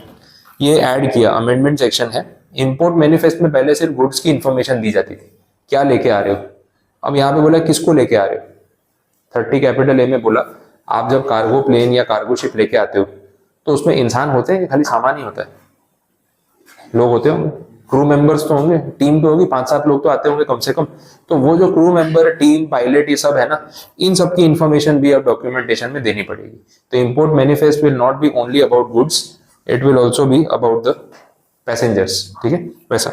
अच्छा, ऐसा भी होता है बहुत बार कार्गो प्लेन में पैसेंजर्स भी होते हैं और कार्गो सेक्शन भी होता है, डुअल सिस्टम है। या तो पूरा पैसेंजर प्लेन हो कि जो लोग ट्रैवल कर रहे हैं उनके लिए और उनका सामान, एक होता है कि पूरा कार्गो प्लेन है जिसमें सीट्स नहीं होती, खाली सामान ही भरा होता है। एक ऐसा होता है जिसमें 2 सेक्शंस होते हैं, पैसेंजर्स भी ट्रैवल कर रहे हैं और पीछे के सेक्शन में कार्गो भी स्टोर किया हुआ है। तो पैसेंजर्स की भी सारी इन्फॉर्मेशन देनी पड़ेगी, क्रू मेंबर्स की भी सारी इन्फॉर्मेशन देनी पड़ेगी, कौन से कंट्री से आ रहे हैं, कौन है, उनकी आइडेंटिटी, सब कुछ देना पड़ेगा। तो ये मैंडेटरी हो गया, ठीक है। Next section number 31, imported goods not to be unloaded from vessel unless entry inwards granted. मैं बता चुका हूँ, शिप से गुड्स तभी नीचे उतरेंगे जब एंट्री इनवर्ड्स की परमिशन होगी, जो अपन ने पीछे देखा वही। Imported goods not to be unloaded unless mentioned in the import report, import manifest. जो डॉक्यूमेंट में नहीं लिखा वो गुड्स कैसे उतार रहे हो भाई, आपने तो डिक्लेयर ही नहीं किया, तो ये गुड्स तो यहाँ पे उतरेंगे नहीं, तो मैनिफेस्ट के हिसाब से काम होगा। Unloading and loading of goods, unloading and loading of goods at approved places only. जैसे मैंने बोला भाई, पोर्ट पे आप लेके आ रहे हो, एयरपोर्ट पे लेके आ रहे हो, तो कहीं पे भी गुड्स नहीं उतार सकते, जहां बोला होगा वहीं पे लोड अनलोड करना पड़ेगा।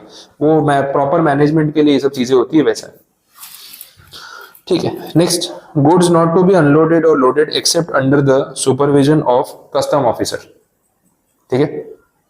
बोला पोर्ट पे कस्टम ऑफिसर जो है वो रहेंगे, उनके प्रेजेंस में ही गुड उतारे जा सकते हैं, उनके प्रेजेंस में गुड्स को लोड किया जा सकता है, ये भी बेसिक चीज है।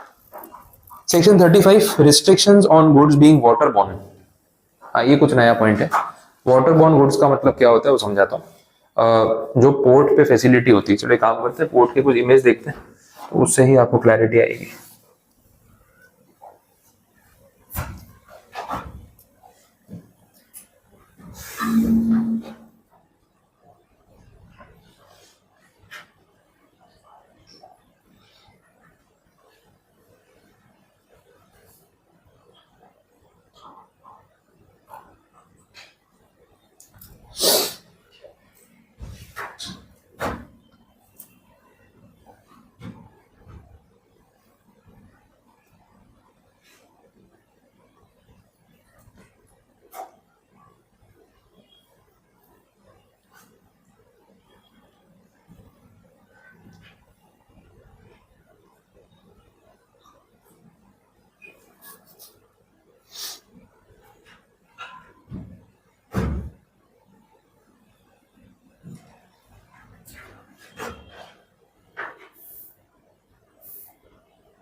देखो इससे आइडिया आ जाएगा।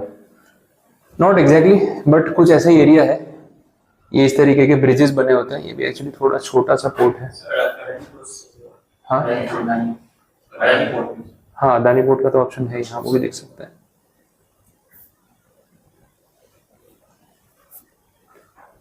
अदानी पोर्ट देख लेते हैं।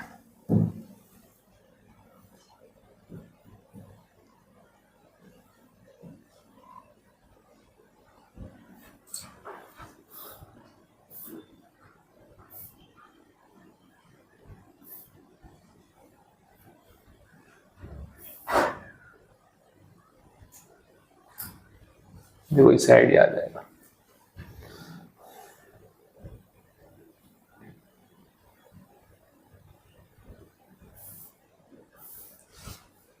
देखो ये जो एरिया है ना, यहाँ पे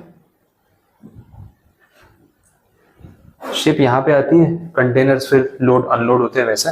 तो इसको ना वो जेटी या वॉर्फ बोला जाता है, जो किनारा है, मतलब इन शॉर्ट वैसा हो गया। तो कितनी बार ना ये लोग यहाँ पे ऐसे ब्रिजेस बना के रखते हैं, वो ब्रिजेस को जेटी बोलते हैं, और बीच में स्पेस होती है। तो शिप ऐसे आके खड़ी रहेगी सारी, और दोनों साइड सामान जो है वो लोड अनलोड होता जाता है वैसा। तो ये पोर्ट एरिया है और इस तरीके से इसको मैनेज किया जाता है वैसे। अब यहाँ पे ये जो बोल रहे हैं ना वाटर बॉर्न गुड्स, सेक्शन 35 में वाटर बॉर्न का मतलब ये है कि यहाँ पे जो ब्रिजेस बने होते हैं ना, इस पे बहुत बार ट्रैफिक भी होता है, क्योंकि पीक सीजन में देखो सबके गुड्स एक साथ आते हैं, डिमांड के हिसाब से चलता है। तो बहुत बार यहाँ बहुत ट्रैफिक होता है, और एक शिप जेटी पे आई है, वो शिप का सामान पूरा लोड अनलोड होगा, वो शिप निकलेगी तो दूसरी आएगी ना। तो ये लोग पानी में वेट कर रहे होते हैं थोड़ा दूर, जैसे पीछे की साइड पे, और आउटर एंकरेज बोलते हैं, एंकर डाल के बैठ जाते हैं वहां पे कि भाई ये शिप हटेगी फिर मेरी शिप लगेगी, फिर वो खाली होगी। तो तब तक के लिए ना वहां पे वेट करना पड़ता है।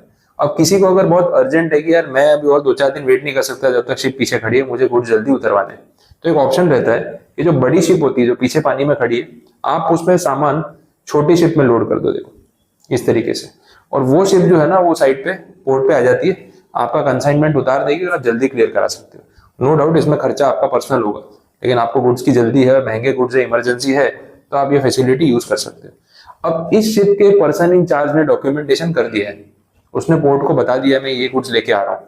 अब आप उसको बोल रहे हो भैया ये गुड्स मुझे दे दो मैं लेके चला जाता हूँ, तो फिर बोले हिसाब में गड़बड़ हो जाएगी, डॉक्यूमेंट तो बना के देना पड़ेगा, ऐसे कैसे गुड्स दे दूं। फिर जब पोर्ट पे आऊंगा तो मेरी लिस्ट मैच नहीं करेगी, जितने गुड्स मैंने लिखे उतने निकलेंगे नहीं। तो ये क्या करता है, जब इसके ऊपर गुड्स ट्रांसफर करेगा ना, तो डॉक्यूमेंट बना के देता है, उसको बोलते हैं बोट नोट। इसमें लिखा हुआ है बोट नोट। वो बोट नोट के थ्रू पर्सन इंचार्ज बताता है कि मैंने इतनी लिस्ट में से इतने गुड्स इसको दिए हैं और ये लेके गया, अब मेरी जिम्मेदारी नहीं है उसकी, वैसा। That is called a boat note. तो जब ये छोटी बोट पोर्ट पे आती है तो उसके पास बोट नोट होनी चाहिए। समझ आया, क्लियर हुआ? तो ये सब टर्म्स है। जेटी वाला फोटो नहीं है इसमें।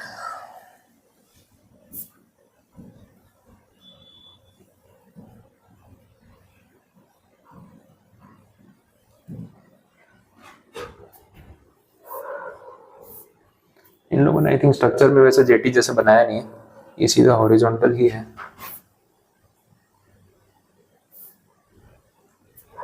लेते हैं।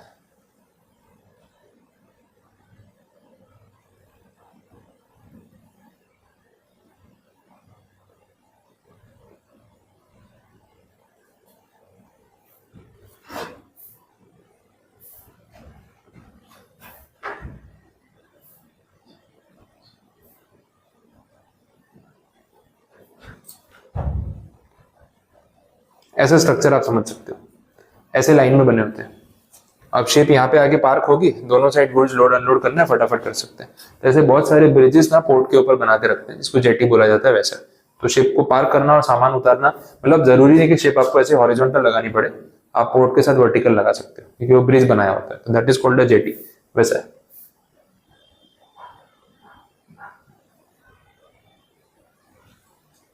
देखो इस टाइप का एरिया होता है, तो शिप आके यहाँ पे रुकती है और सामान लोड अनलोड करना काफी इजी हो जाता है, जैसे ब्रिजेस बनते हैं वैसे। तो ये सब चीजें यहाँ पे होती है। That is called a boat note और वाटर बोर्न गुड्स। नेक्स्ट देख लो section number 36, restriction on unloading and loading of goods on holidays. Goods को लोड अनलोड करना हॉलीडे के दिन जो है वो नॉर्मली अलाउड नहीं होता है।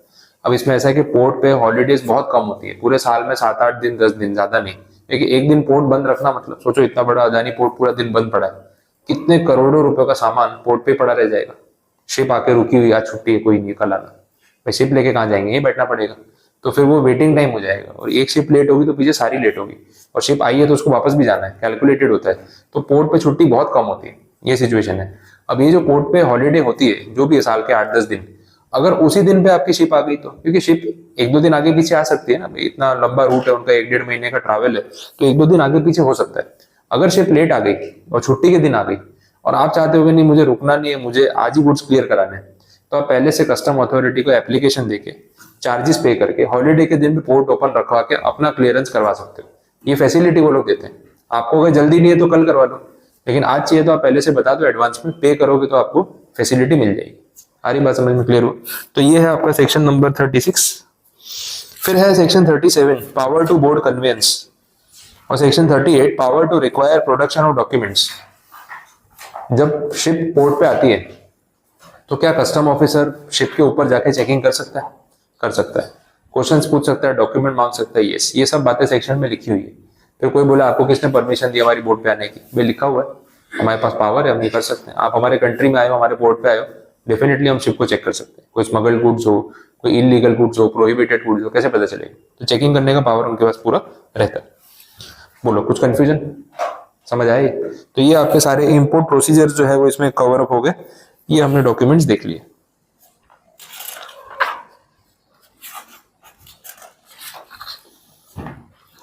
ठीक है, इसके बाद नेक्स्ट जो टॉपिक है उसमें बिल ऑफ एंट्री और शिपिंग बिल वो पूरा टॉपिक है। 5-10 मिनट का एक छोटा ब्रेक ले लेते हैं, फिर वापस टॉपिक कंटिन्यू करते हैं, तो थोड़े और चैप्टर्स कवर हो जाएंगे।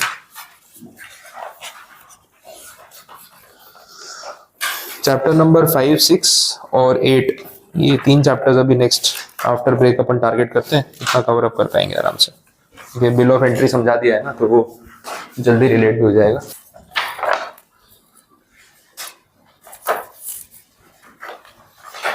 Page number 47। मेनली यहाँ पे पूरे चैप्टर में बात हो रही है बिल ऑफ एंट्री की। अब बिल ऑफ एंट्री का बेसिक मैं आपको बता चुका हूँ, तो समझो आधा टॉपिक तो वहाँ कवर हो गया, और जो बाकी कंडीशंस है वो ऐड ऑन करनी है। सबसे पहले आ रहा है सेक्शन नंबर 45, जो बात कर रहा है रिस्ट्रिक्शंस के ऊपर। जो भी गुड्स पोर्ट अथॉरिटी की कस्टडी में है, कस्टम ऑफिसर्स की कस्टडी में है, वो आप बिना क्लियरेंस के, बिना पेपर वर्क के, बिना ड्यूटी दिए बिना तो आप लेके नहीं जा सकते। वो अंडरस्टूड सी बात है। दूसरा इसमें बोला है कि जो ऑफिसर इंचार्ज है पोर्ट पे, जिसकी कस्टडी में गुड्स है, उसको पूरा रिकॉर्ड मेंटेन करना पड़ेगा, डॉक्यूमेंट्स मेंटेन करने पड़ेंगे, किसके गुड्स है, कब आए, कब यहाँ से गए, कितनी ड्यूटी आई, सब कुछ डेटा उसके पास रहेगा। कस्टोडियन ऑफिसर की ड्यूटी है गुड्स को संभाल के रखना।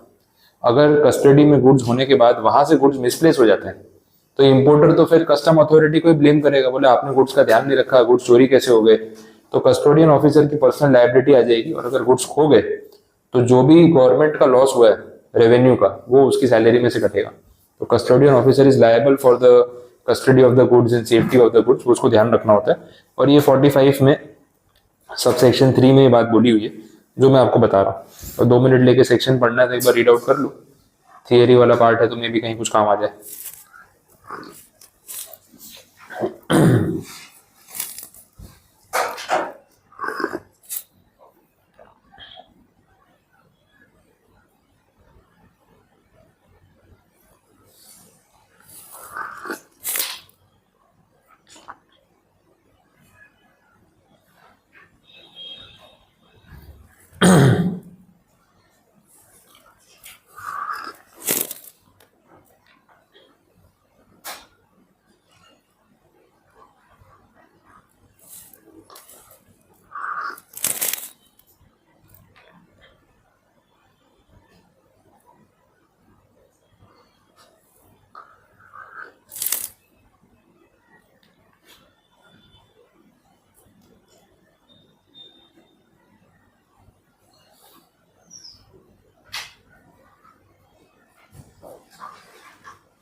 बोलो लैंग्वेज में कुछ कंफ्यूजन?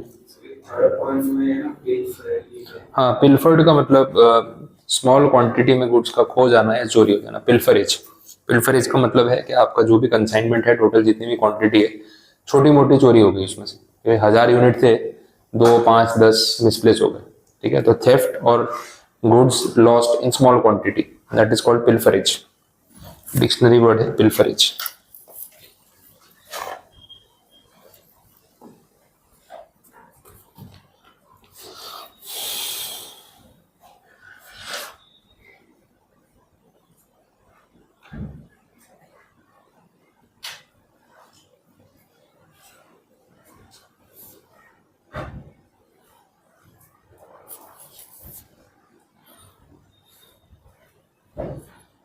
बोलो, और कोई वर्ड में डाउट?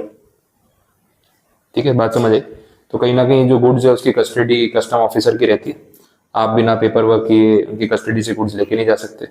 जिसकी कस्टडी में गुड्स, उस ऑफिसर की ड्यूटी है ध्यान रखना। और अगर गुड्स मिसप्लेस हुए और गलती कस्टम ऑफिसर की है, तो फिर जो भी रेवेन्यू लॉस अमाउंट का लॉस होगा वो उसको पे करना पड़ेगा, वैसा है। तो ये थोड़ा सा रिस्क वाला काम है। नेक्स्ट अब आ गया पॉइंट अपना बिल ऑफ एंट्री का। बिल ऑफ एंट्री का मीनिंग मैंने आपको बता दिया, तो वो मैं रिपीट नहीं कर रहा हूँ। अब यहाँ पे बोला बिल ऑफ एंट्री के अलग अलग टाइप्स है। एक है bill of entry for home consumption, ये भी हमने देखा। एक है bill of entry for warehousing, that is into bond bill of entry. और तीसरी वाली है ex bond bill of entry. तो हम सारी बात कर चुके हैं। इसमें जो कलर लिखा है ना, व्हाइट, येलो, ग्रीन, ये फिजिकल फॉर्म्स में हुआ करता था। ऑनलाइन में ऐसा कुछ नहीं होगा। फिजिकल फॉर्म्स में ना ये रिकग्निशन के लिए यूज करते थे। अब बैंक्स में जाओ तो बैंक में क्या है ना, आप अलग अलग सर्विसेज मांगते हो। सर सेविंग अकाउंट ओपन कराना है, सर करंट अकाउंट ओपन करवाना है, सर एफडी करवानी है, सर डिमांड ड्राफ्ट बनवाना है, हर चीज का फॉर्म भरना पड़ता था। अब जो काउंटर पे बैठा है उसको आप जा जाके बोल रहे हो सर मेरे को ये वाला फॉर्म दो। अब वो ढूंढ रहा है कौन सा फॉर्म है, फिर फॉर्म फाड़ के दे रहा है आपको। अलग अलग फॉर्म्स उसके पास पड़े हुए हैं लिस्ट में। अब सारे फॉर्म एक जैसे दिखेंगे तो पहचानना कितना मुश्किल होगा। तो फिर एक ये तरीका निकाला गया था कि फॉर्म के कलर अलग होते थे। जिस पेज पे फॉर्म प्रिंट किया है ना, वो पेज कलर्ड होता था। स्काई ब्लू कलर है, लाइट ग्रीन कलर है, लाइट येलो कलर है, व्हाइट कलर है, लाइट पिंकिश कलर है। आपने देखा होगा बैंक्स में अगर कभी पहले गए हो, अभी तो नहीं देखने को मिलता, बट ऐसे फॉर्म्स पड़े होते थे। पोस्ट ऑफिस में जाओ तो भी ऐसा होता था। अब क्या है ना, वो फॉर्म काउंटर पे रखे। अब कोई आया, कस्टमर आया, उसने बोला सर मुझे एफडी करवानी है, फॉर्म चाहिए। बोले सामने जाओ, देखो ब्लू कलर का फॉर्म दिख रहा है, बोले हाँ वो एक ले लो। तो इजी हो गया ना, टाइम वेस्ट नहीं होता। बोले ब्लू कलर का फॉर्म ले लो, किसी को समझ में आएगी ऐसे ये वाला है, लेके भर दो उसको।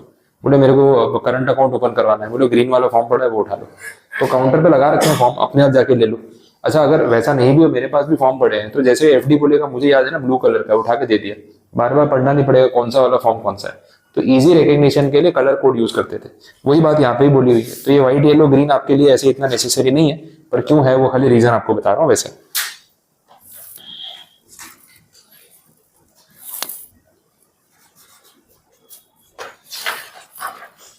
चलिए next, section number 46, entry of goods on importation. ये सारा प्रोसेस बता रहे हैं जो अपन ने ऑलरेडी बात की कि बिल ऑफ एंट्री का सिस्टम वर्क कैसे करता है। तो ये यहाँ पे रिपीटेशन है। Manner of filing and requirement of bill of entry, electronically file होता है, फिजिकल फाइलिंग का ऑप्शन है, लेकिन मोस्टली सब ऑनलाइन ही करते हैं, ये बता दिया। दूसरा बोला बिल ऑफ एंट्री में गुड्स की सारी डिटेल्स होनी चाहिए, चलो ठीक है वो भी बता देंगे। Timing of presenting the bill of entry, उसमें भी इशू नहीं है। हमने देखा बिल ऑफ एंट्री कब प्रेजेंट करनी होती है, तो एंट्री इनवर्ड्स ग्रांट होने के बाद।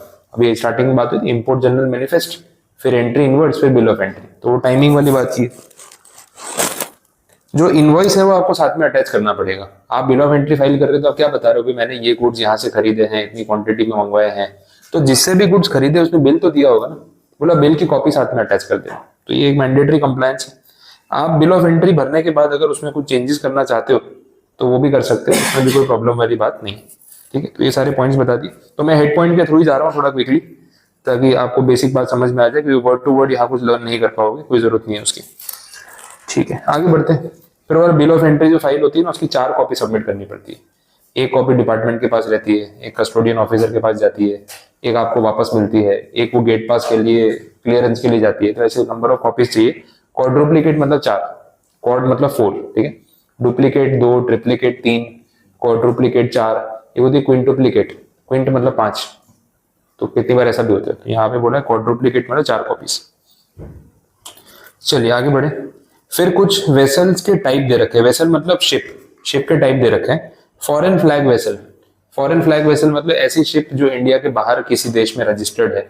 आप कोई गाड़ी खरीदते हो तो उसका रजिस्ट्रेशन होता है, इंडिया में रजिस्ट्रेशन कराओगे, गुजरात में कराओगे, राजस्थान में कराओगे, दुबई में गाड़ी खरीदी होगी तो वहां का रजिस्ट्रेशन होगा, तो रजिस्ट्रेशन नंबर से मालूम पड़ता है ना कि कौन से कंट्री की कार है, ये कहाँ पे रजिस्टर्ड है। वैसे ही है, तो या किसी इंडियन कंपनी ने कोई शिप खरीदी है तो इंडिया में रजिस्टर करवाना पड़ेगा उसको। जैसे आप कार रजिस्टर कराते हो तो उसको बोलते हैं इंडियन फ्लैग वेसल।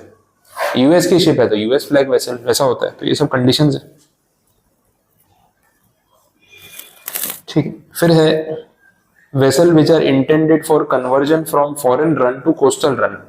ऐसी शिप्स जो इंडिया के बाहर जाती है, इंडिया के बाहर से आती है, कुछ पॉइंट के बाद उन शिप्स को सिर्फ इंडिया में यूज करते हैं। मुंबई पोर्ट से चेन्नई पोर्ट जाएगी, घूम के जाती है पूरा, लेकिन इंडिया में ही घूमती रहेगी वैसा, तो उसको कोस्टल शिप बोलते हैं। कोस्टल रन, सिर्फ कोस्ट टू कोस्ट घूमती रहती, आउट ऑफ इंडिया उसको नहीं भेज रहे। लास्ट है vessels which are brought into India for breaking up. पुरानी शिप्स होती है ना, उसको खरीदते हैं बंगाल के भाव, उसको डिसमेंटल करते हैं, उसका एक एक पार्ट बेच देते हैं, उसमें से पैसे कमाते हैं। वो वैसा काम हो गया। तो शिपयार्ड जो होते हैं ना, उसमें शिप ब्रेकिंग का काम होता है। अपने यहाँ सूरत पोर्ट पे भी है, एबीजी शिपयार्ड करके कंपनी है, वो लोग भी ये सब करते हैं, शिप बनाते हैं, शिप को तोड़ते हैं। तो पुरानी शिप रद्दी के दाम में खरीद के ले आते हैं, डिसमेंटल करके उसके पार्ट्स को बेचते हैं, उसमें से पैसे कमाते हैं। वैसा भी होता है, ये भी बिजनेस है। तो ये सब कैटेगरी हो गई। चलिए आगे बढ़ते हैं। नीचे जो थियरी दे रखी है वो डॉक्यूमेंट्स की लिस्ट है, लर्न नहीं करनी। नेक्स्ट पॉइंट पे आ जाओ, section number 47, clearance of goods for home consumption. ये बात भी अपन ने पीछे की, होम कंजम्पशन क्या होता है। देखो इसलिए स्टोरी सारी बता दी है मैंने, सिर्फ टेक्निकल चीजें ऐड ऑन कर रहा हूँ। होम कंजम्पशन के लिए अगर आप गुड्स क्लियर कराते हो तो डॉक्यूमेंटेशन कैसे होता है वो हमने देखा, बिल ऑफ एंट्री फाइल होती है। इन्होंने बोला जैसे आप बिल ऑफ एंट्री फाइल करते हो ना, वो बिल ऑफ एंट्री को अप्रूव करते हैं, ओके है। बिल ऑफ एंट्री अप्रूव होते ही आपको एक वर्किंग डे के अंदर पेमेंट करना होता है। ड्यूटी पे करने के लिए कितना टाइम मिल रहा है, एक दिन का, 1 वर्किंग डे। वर्किंग डे का मतलब अगर बीच में छुट्टी आ गई तो वो काउंट नहीं होगी। तो आपने फ्राइडे को अगर बिल ऑफ एंट्री फाइल की, अप्रूव हो गई, सैटरडे संडे छुट्टी, तो मंडे को आप पेमेंट करना। लेकिन मंडे को पेमेंट नहीं किया तो ट्यूसडे से इंटरेस्ट लगना स्टार्ट हो जाएगा, और इंटरेस्ट का रेट वही है 15% पर एनम, जो अपन कल देख रहे थे वैसा, ठीक है। ये स्टोरी इसमें बताइए। नेक्स्ट देख लो section 48, procedure in case of goods not cleared, warehoused और transshipped within 30 days after unloading. ठीक है, एक डेट दे रखी है भाई, गुड्स आपने पोर्ट पे मंगवा लिए, शिप आ चुकी है, गुड्स अनलोड हो चुके हैं, पोर्ट पे पड़े हुए हैं। अब डिपार्टमेंट बोल रहा है भाई बिल ऑफ एंट्री फाइल कर दो। अब बोले करता हूँ। आपने बिल ऑफ एंट्री फाइल नहीं की, डिले कर दिया, फाइल की, फिर उसके बाद पैसे नहीं भर रहे, डिले कर रहे हो, तो कितने दिन तक डिपार्टमेंट आपका वेट करता रहेगा? Maximum 30 days। अगर 30 दिन तक आपने पेपर वर्क नहीं किया गुड्स के आने के बाद, तो डिपार्टमेंट के पास राइट है कि वो गुड्स को बेच के, ऑक्शन करके अपना पैसा वसूल कर सकते हैं। ये राइट उनके पास आ जाता है। तो सेक्शन 48 गुड्स के अनलोडिंग के बाद आपको सिर्फ 30 दिन का टाइम देता है कि आप पेपर वर्क कर लो। उससे ज्यादा लेट करोगे तो फिर गुड्स वो लोग बेच देंगे, फिर आप कुछ बोल नहीं सकते उनको, वैसा है। अगर कोई ऐसे गुड्स हैं जिसमें टाइम कम मिलना चाहिए तो ये 30 days का टाइम रिड्यूस भी हो सकता है। Animals, perishable goods, hazards goods, arms, ammunition, ये सब जो चीजें होती है। पेरिशेबल गुड्स मतलब जल्दी खराब हो जाएंगे, हैजार्डस मतलब जो रिस्की होते हैं, जिसमें कुछ डेंजर हो सकता है। बीच में एक केस आया था लीबिया में शायद हुआ था ऐसा। बेरूट करके एक सिटी है वहाँ पे, तो मैं भी शायद कंट्री में गलत बोल रहा हूँ, तो बेरूट करके सिटी है, वहाँ पे हुआ, उसका पोर्ट है। तो पोर्ट के ऊपर ना उन्होंने पोर्ट के गोडाउन में, कस्टम गोडाउन में अमोनियम नाइट्रेट स्टोर करके रखा था। अमोनियम नाइट्रेट जो है वो इन्फ्लेमेबल सब्सटेंस है, ब्लास्टिंग में यूज होता है, और उसमें आग लग गई तो ब्लास्ट हो जाएगा, वैसा मटेरियल है वो, एक्सप्लोजिव मटेरियल है। तो अमोनियम नाइट्रेट की वहाँ पे स्मगलिंग होती होगी, तो कस्टम पोर्ट पे कस्टम अथॉरिटी ने जितना अमोनियम नाइट्रेट सीज किया था वो गोडाउन में रखा हुआ था कि ये तो हमने सीज करके रखा है, ये स्मगल्ड है। वहां कहीं आग लग गई तो अमोनियम नाइट्रेट में ब्लास्ट हो गया। और अमोनियम नाइट्रेट मतलब ऐसा नहीं एक दो बोरी पड़ी है, टन्स में पड़ा हुआ था, पूरा पूरा कंसाइनमेंट पड़ा हुआ था। अब उन्होंने ध्यान नहीं दिया कि रिस्की है, हम खुद ही ऐसा एक्सप्लोसिव आरडीएक्स लेके बैठे हैं, वैसी बात हो गई, तो इन्होंने खुद वहां पे रखा था। अब ब्लास्ट हुआ ना, तो इतने हजारों टन आरडीएक्स में ये अमोनियम नाइट्रेट था वहां पे कि जब ब्लास्ट हुआ तो 250 किलोमीटर दूर तक उसकी वाइब्रेशन फील हुई, भूकंप आ गया था। और पूरे सिटी में जो बिल्डिंग्स थी उसके शीशे टूट गए, गाड़ियों के कांच टूट गए, रोड्स पे क्रैक आ गई। मतलब आप सूरत में बैठे हो ना और यहाँ ब्लास्ट हुआ ना, तो अहमदाबाद तक झटके लगे, क्या भूकंप आ गया, इतना खतरनाक ब्लास्ट, सोचो कितना हुआ होगा। फिर उसकी ना satellite images I before after. After वाले में पूरे पोर्ट पे कुछ बचा ही नहीं था, पूरा बीच बन गया था, पूरी बिल्डिंग उड़ गई। 250 किलोमीटर दूर तक अगर झटके लगे और 50 किलोमीटर दूर तक शीशे टूट गए करके, तो सोचो उस लोकेशन पे क्या होगा, ग्राउंड जीरो पे जहाँ पे वो अमोनियम नाइट्रेट रखा था, कुछ भी नहीं बचा वहां पे। वैसे उसकी इमेज दिखाता हूँ, देखो अगर हो ना अवेलेबल तो बहुत ही खतरनाक। तो अगर ऐसे हैजार्डस गुड्स अगर आपने रखे हैं तो सोचो फिर क्या ही हो सकता है।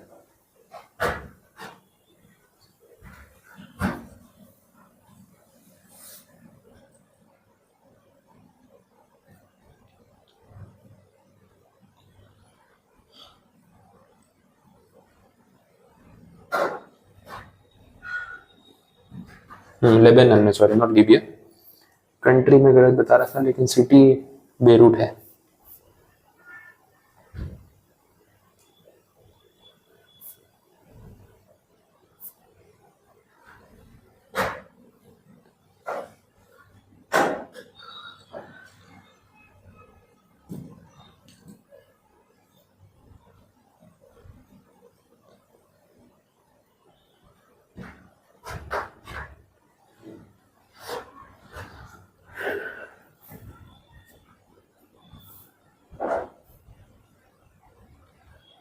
ये 2020 का मैटर है और इमेजेस अवेलेबल है बिफोर आफ्टर।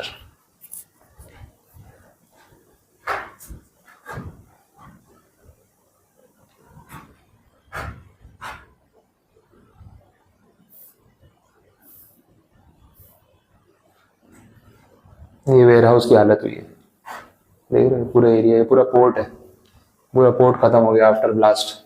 देखिए अमोनियम नाइट्रेट स्टोर कर रखा था, यहाँ ब्लास्ट हुआ, सारा उड़ गया।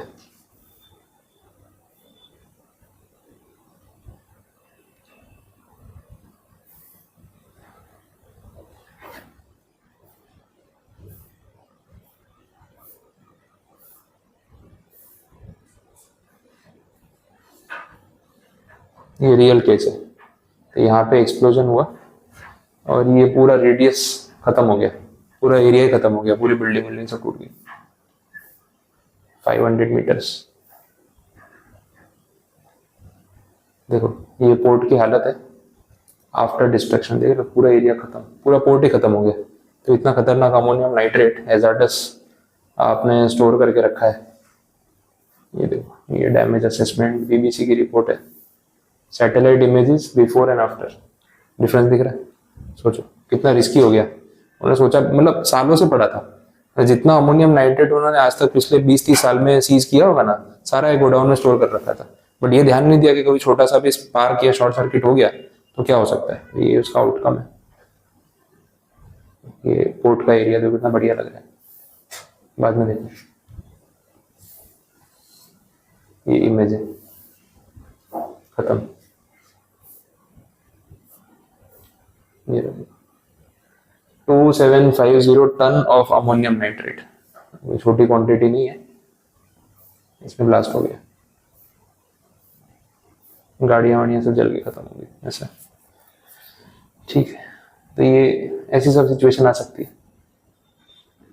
तो बोला ऐसे ऐसा अगर कोई गुड्स है तो इमीडिएटली उसको जो है डिस्ट्रॉय कर देना चाहिए या पोर्ट से हटा देना चाहिए। Next section 49, storage of imported goods in a warehouse pending clearance. ये है टेम्पररी वेयरहाउसिंग। ये वो वेयरहाउसिंग नहीं है जो अपन into bond bill of entry करके करवाते हैं। जब गुड्स आपने इंपोर्ट किए तो मैंने बोला पोर्ट पे खुले थोड़ी रखेंगे, कहीं ना कहीं जो टेम्पररी इसको स्टोर करेंगे। तो वही सिचुएशन यहाँ पे भी है, बट टेम्पररी स्टोरिंग जो है वो लोग करते हैं और फिर आप क्लियर करवा के गुड्स को लेके चले जाओ। तो ये before filing the bill of entry for home consumption या वेयरहाउसिंग वाली प्रोसीजर है, that is section number 49, temporary warehousing ये बोला जाता है। चलो, और नेक्स्ट टॉपिक है वो मैंने आपको समझा दिया, एक्सपोर्ट प्रोसीजर, शिपिंग बिल। बात हुई थी ना एक्सपोर्ट बिल, शिपिंग बिल और क्लियरेंस का ऑर्डर। तो एग्जैक्टली वही दो सेक्शन है जिन पे अपन ने बात की। तो इसमें कुछ नया नहीं है, 50 और 51 आपका कंप्लीट है। बोलो कुछ कंफ्यूजन हो तो बताओ, यहाँ तक समझ आया। गुड्स इन ट्रांजिट वाला पॉइंट हम देख चुके हैं, कल बता दिया था। और अब नेक्स्ट जो टॉपिक है दैट इज वेयर हाउसिंग।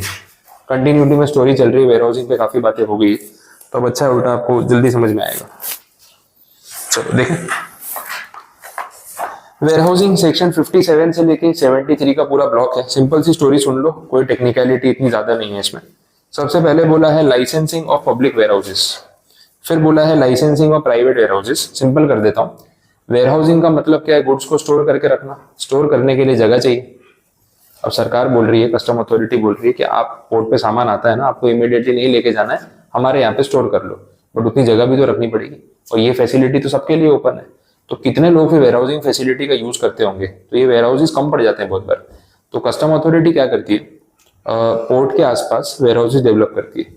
कुछ वेयर हाउस सरकारी होते हैं, कुछ वेयर हाउस प्राइवेट होते हैं। मतलब जैसे पोर्ट के आसपास आपकी जमीन है, आपने वेयर हाउस बना दिया वहां पे, और कस्टम वालों को बोल दिया कि हमारा वेयर हाउस है, कोई गुड्स रखने हो तो बता देना। तो प्राइवेट वेयर हाउसेज भी कस्टम वाले गुड्स को स्टोर करने के लिए काम आते हैं जब पब्लिक वेयर हाउस फुल हो जाते हैं। अब ये वेयर हाउसेज तभी गुड्स को स्टोर कर सकते हैं जब उनके पास सूटेबल लाइसेंस हो, क्योंकि बात कस्टम वाले गुड्स की हो रही है, लायबिलिटी वाला काम है।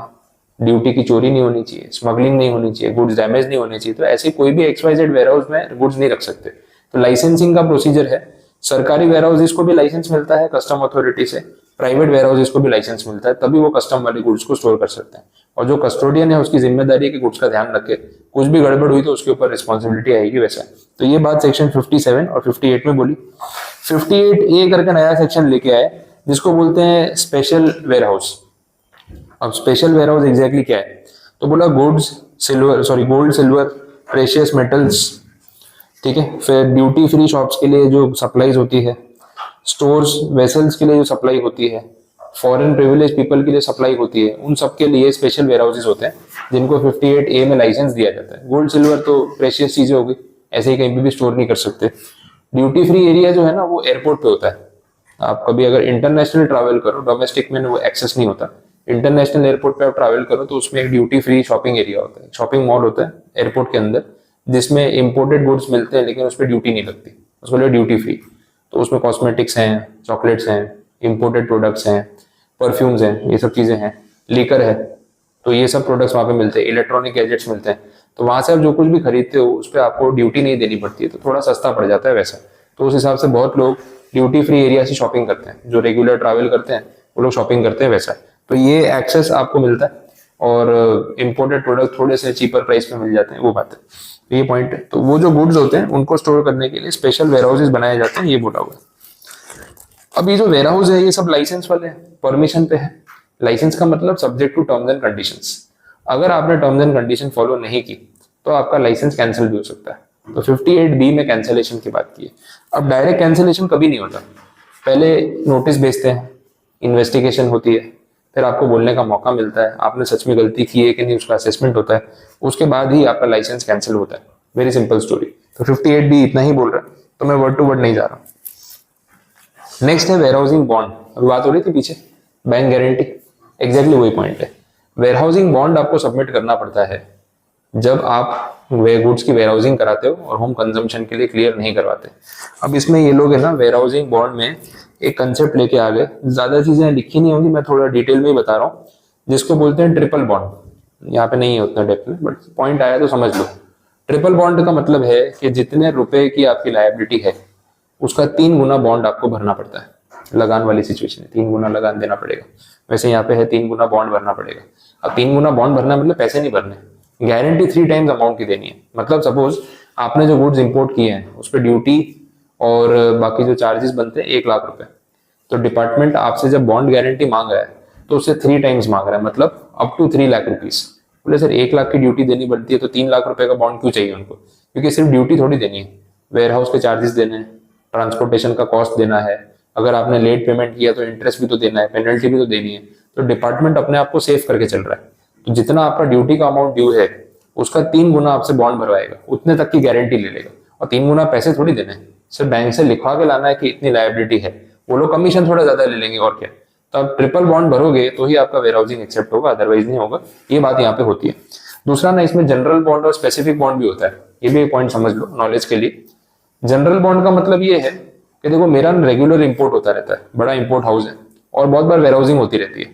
अब हर बार वेयर हाउसिंग कराने के लिए मैं बैंक में जाऊं, पेपर वर्क करूं, उनसे बॉन्ड के पेपर बनवाऊं, फिर आपको सबमिट करूं, टाइम वेस्ट होता है। मैंने क्या किया ना, 1 करोड़ 2 करोड़ की गारंटी आपको दे दी कि भाई 1 करोड़ रुपए की गारंटी बैंक से मैंने ले ली, एनी टाइम मेरा 1 करोड़ का बॉन्ड आपके पास जमा रहेगा पूरा साल।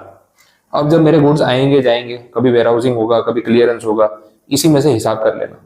जब लायबिलिटी 1 करोड़ से ऊपर जा रही हो ना, तभी मुझे फोन करना, मैं हर बार बैंक नहीं जाने वाला। This is called a general bond. Specific bond क्या होता है? Consignment to consignment. जो कंसाइनमेंट का वेयरहाउसिंग कराना है उसका बॉन्ड बनवा लेंगे, जिसमें नहीं कराना है उसको क्लियर करा लेंगे। So that is called a specific bond. तो बॉन्ड जो बनते हैं उसमें ऐसी 2 कैटेगरीज होती है, वैसा है। ठीक है, एक बार आपको परमिशन मिल गई वेयरहाउसिंग की, फिर आप गुड स्टोर कर लो वहां पे। फिर आया सेक्शन नंबर 61। ये भी अच्छा पॉइंट है। इसमें बोला वेयरहाउसिंग कितने टाइम के लिए होती है? तो बोला वेयरहाउसिंग जो है आप 1 साल के लिए कर सकते हो, कोई भी गुड्स को आप 1 साल तक वेयरहाउस करा सकते हो। But this is with a twist. Twist ये है कि इस 1 साल में इंटरेस्ट फ्री पीरियड सिर्फ पहला 90 दिन होता है, 90 डेज। 91st डे से इंटरेस्ट लगना शुरू हो जाएगा। आप रखो 1 साल तक गुड्स रखो, बट 91st डे के बाद आपको 15% पर एनम का ब्याज भरना पड़ेगा। फिर आप क्या करोगे? अपने आप क्लियर करा के ले जाओगे। तो ये लोग चाहते तो सीधा ही बोल देते ना 90 डेज का वेयरहाउसिंग पीरियड, ये फालतू का 1 साल का बोल के खुश कर दिया। फिर बोला नहीं 90 दिन के बाद ब्याज लगेगा, तो कोई भी लेके चला जाएगा। तो इन शॉर्ट वैसा हो गया कि 90 डेज के बाद इंटरेस्ट देना पड़ता है, but maximum warehousing period legally 1 year तक हो सकता है। आपकी मर्जी, आपको जैसे करना हो। कुछ केसेस में इन्होंने वेयरहाउसिंग पीरियड में लिमिटेशन नहीं भी रखी है। एक्सपोर्ट के लिए कोई गुड्स मंगवाए हो, इलेक्ट्रॉनिक या टेक्नोलॉजी पार्क या सॉफ्टवेयर पार्क वालों के लिए कोई गुड्स हो, तो उनको कुछ केसेस में अलाउ भी किया जाता है कि आप ज्यादा टाइम के लिए गुड्स रखो तो भी चलेगा। बट नॉर्मल सर्कमस्टांसिस में वेयरहाउसिंग पीरियड 1 ईयर होता है और उसमें 90 डेज इंटरेस्ट फ्री होता है, वो नीचे लिखा हुआ है। और इंटरेस्ट वाला प्रोविजन भी लिखा हुआ है 15% वाला। तो ये सारे पॉइंट्स हो गए। जो दिस इज सेक्शन नंबर 61। इसमें बोला है no interest leviable in case of nil duty. Interest किस पे काउंट होता है? ड्यूटी के अमाउंट पे काउंट होता है। जितनी ड्यूटी देनी है उसमें डिले हुआ तो इंटरेस्ट लगेगा। अगर कोई गुड्स ऐसे हैं जिसके ऊपर ड्यूटी लगती है 0%, तो इंटरेस्ट कैसे काउंट करेंगे? तो ये मैटर सुप्रीम कोर्ट में गया, केस हुआ। सुप्रीम कोर्ट ने बोला कि जिन गुड्स पे ड्यूटी ही 0 है उस पे इंटरेस्ट नहीं लग सकता, पॉसिबल ही नहीं। 0 पे कितना परसेंट लगाना है लगा लो, आंसर 0 ही आएगा। बोला फिर इंटरेस्ट नहीं देना होता, ये भी क्लैरिफाई किया। नेक्स्ट पॉइंट देखो, section 64, owner's right to deal with warehouse goods. आपने अपने गुड्स कस्टम वेयरहाउस में रखवाए हैं, तो उन गुड्स पे ओनरशिप राइट तो आप ही का है ना, कि कस्टम वालों का। ओनर तो आप ही हो, कस्टडी में उनके रखा है, ड्यूटी देनी बाकी, बट गुड्स के मालिक तो आप ही हो। अभी आपने कस्टम वालों को बोला सर मुझे गुड्स चेक करने हैं, कंसाइनमेंट प्रॉपर आया है कि नहीं आया है। ऐसा तो नहीं एक्सपोर्टर ने गलत गुड्स भेजे, मुझे चेक करना है। बोले नहीं पहले ड्यूटी पे करो फिर चेक करना। अरे भाई चेक करने लेके थोड़ी जा रहा हूँ, आपके गोडाउन में आके डब्बा खोल के देख लूंगा, कोई तकलीफ है क्या? तो अलाउ करेंगे, कोई इशू नहीं। बोला मुझे गुड्स को थोड़ा सा सेपरेट करवाना है क्योंकि सब साथ में मंगवाए, अगर साथ में रखूंगा खराब हो जाएंगे, वेंटिलेशन टेम्परेचर ये वो करके। आप रख कर सकते हो, कोई इशू नहीं है। बोले मुझे गुड्स बेचने हैं, जो बायर है ना उसको गुड्स देखने हैं, अगर वो पसंद आ गया तो खरीद लेगा, दिखा सकते हैं। तो ये सारे राइट्स जो है गुड्स के ओनर को मिलते हैं सेक्शन 64 में। भले वो गुड्स आपने कस्टम वेयरहाउस में रखवाए हो, उससे फर्क नहीं पड़ता। हाँ, कस्टोडियन की परमिशन ले लो राइटिंग में और फिर आप गुड्स चेक कर लो, उसमें कोई मना नहीं करेगा। सेक्शन 64 आपको ये अलाउ करता है। फिर आया सेक्शन नंबर 65। कितनी बार ऐसा भी होता है कस्टम वेयरहाउस में आप मैन्युफैक्चरिंग प्रोसेस भी कर सकते हो। मैन्युफैक्चरिंग मतलब बहुत हैवी मैन्युफैक्चरिंग नहीं, छोटा मोटा पैकिंग, स्टिकर लगाना, लेबलिंग, वो सब। अभी आपने ना गुड्स मंगवाए थे एकदम बल्क क्वांटिटी में, तो 1 लाख यूनिट्स आपने एक साथ इंपोर्ट किए बल्क कंटेनर में। अब आपको गुड्स आगे छोटी क्वांटिटी में बेचने रिटेल वालों को, और आप मार्जिन कमाने वाले। तो 1 लाख यूनिट जो आपने मंगवाया वो आपको 1000 या 100 यूनिट्स के पैकेट बना बना के बेचने हैं। अब आपने सोचा कि मैं पहले क्लियर करवाऊं, उठा के लेके जाऊं, फिर उसको छोटे डब्बे में कन्वर्ट करूं, फिर वहां से बेचूं, मेरा ट्रांसपोर्टेशन 2 बार लग जाएगा। इससे अच्छा यहीं से सिर्फ पैकिंग चेंज करके लेबलिंग करके आगे भेज दूं, तो टाइम बचेगा, पैसा बचेगा। तो आपने कस्टम अथॉरिटी वालों को पूछा, बोले वेयरहाउस में गुड्स तो पड़े ही, आपका क्या जा रहा है? तो यहीं पे अगर डब्बा चेंज करके यहीं से स्टिकर लगा के पार्सल कर दूं तो कोई प्रॉब्लम है? तो बोला नहीं ठीक है, हमारा क्या जा रहा है, कर लो, वैसे भी आपने यहाँ रेंट तो आप दे रहे हो तो कर लो। तो बहुत बार अलाउ करते हैं। तो आप कस्टम वेयरहाउस में छोटा मोटा मैन्युफैक्चरिंग, लेबलिंग, सॉर्टिंग प्रोसेस करके वहां से भी गुड्स डिस्पैच करोगे तो कोई मना नहीं करता। ये परमिशन आपको मिलती है सेक्शन नंबर 65 में, ये ध्यान रखना।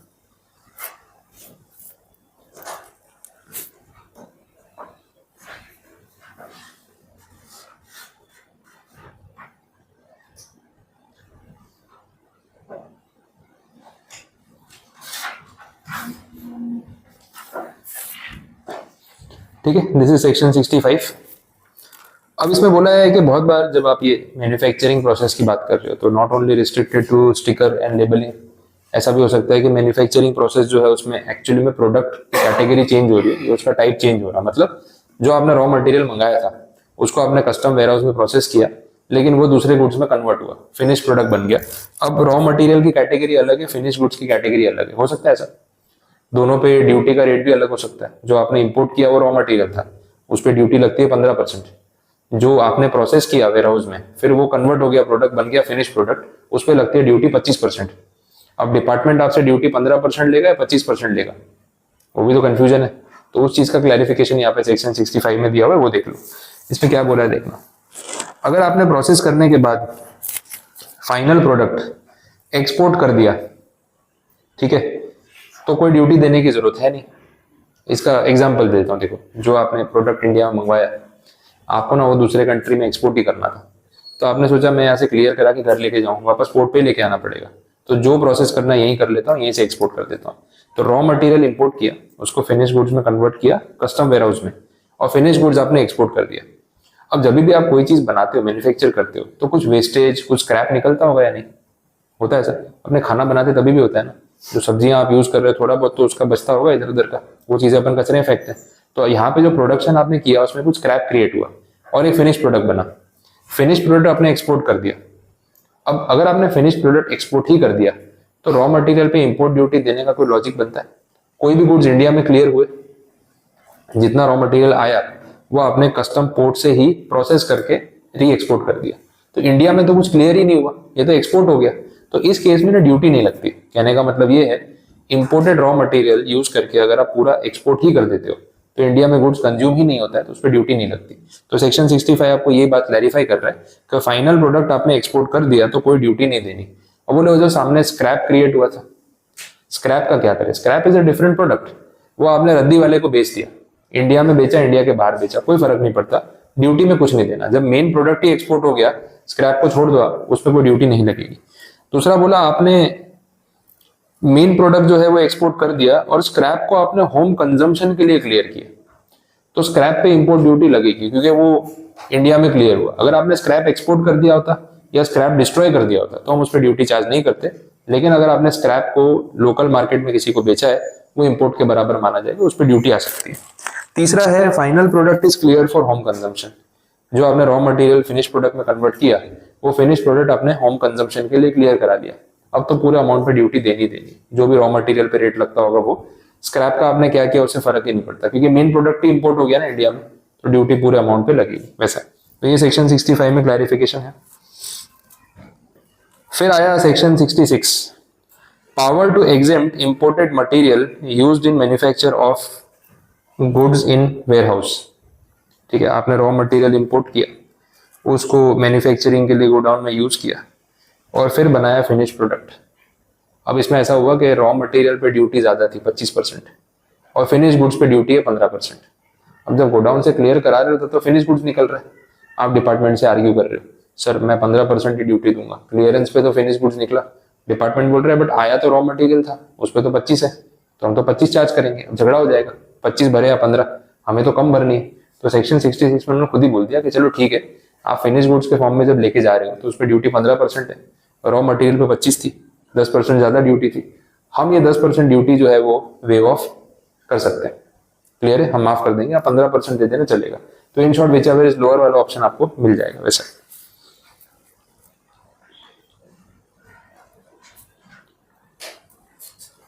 ठीक है, फिर आया 67, एक वेयरहाउस से गुड्स दूसरे वेयरहाउस में भी ट्रांसफर करवाए जा सकते हैं। आपका गुड्स जो है वो गुजरात पोर्ट पे आया था, आपने बोला मुझे मुंबई के वेयरहाउस में इसको शिफ्ट करवाना है, करवा सकते हैं, कोई ऐसी प्रॉब्लम वाली बात नहीं। पेपर वर्क करो, परमिशन लो, हो जाएगा, सिंपल। नेक्स्ट पॉइंट बहुत अच्छा है, warehouse goods are cleared after the expiry of warehousing period.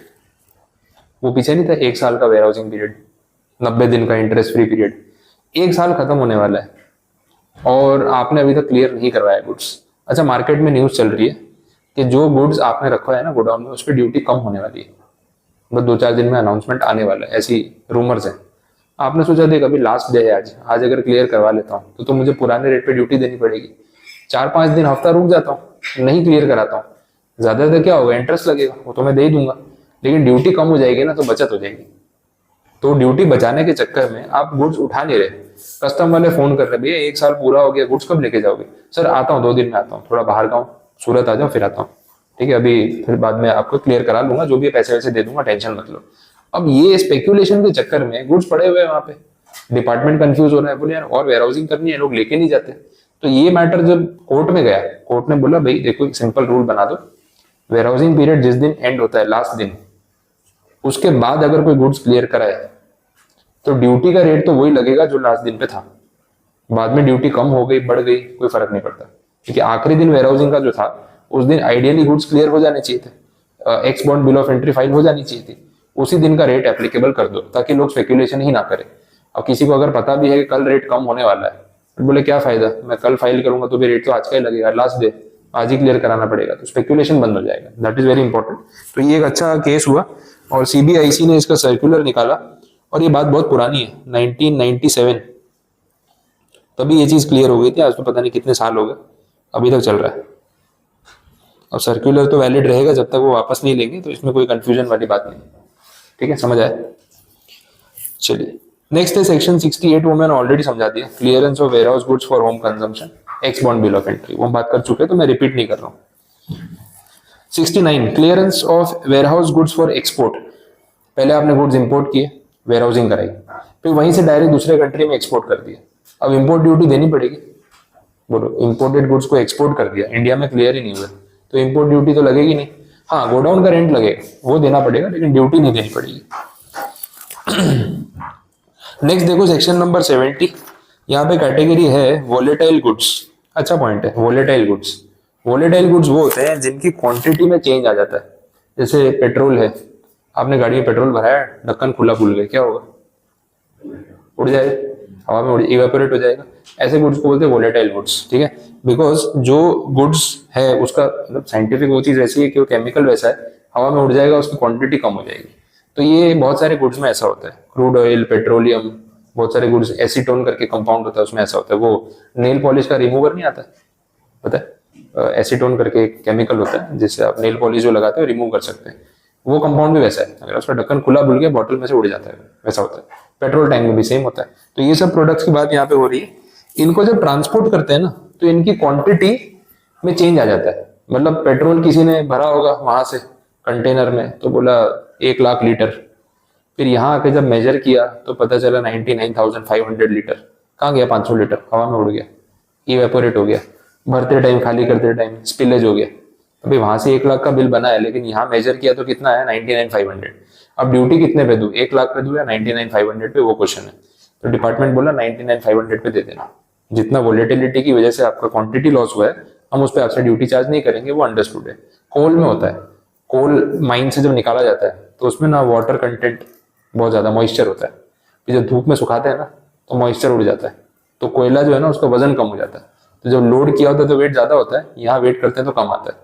तो बोला डिफरेंस का अमाउंट छोड़ दो, जितना नेट आया उसी पे ड्यूटी दो, अननेसेसरी एक्स्ट्रा ड्यूटी चार्ज करके क्या करेंगे, वैसा। This is section number 70।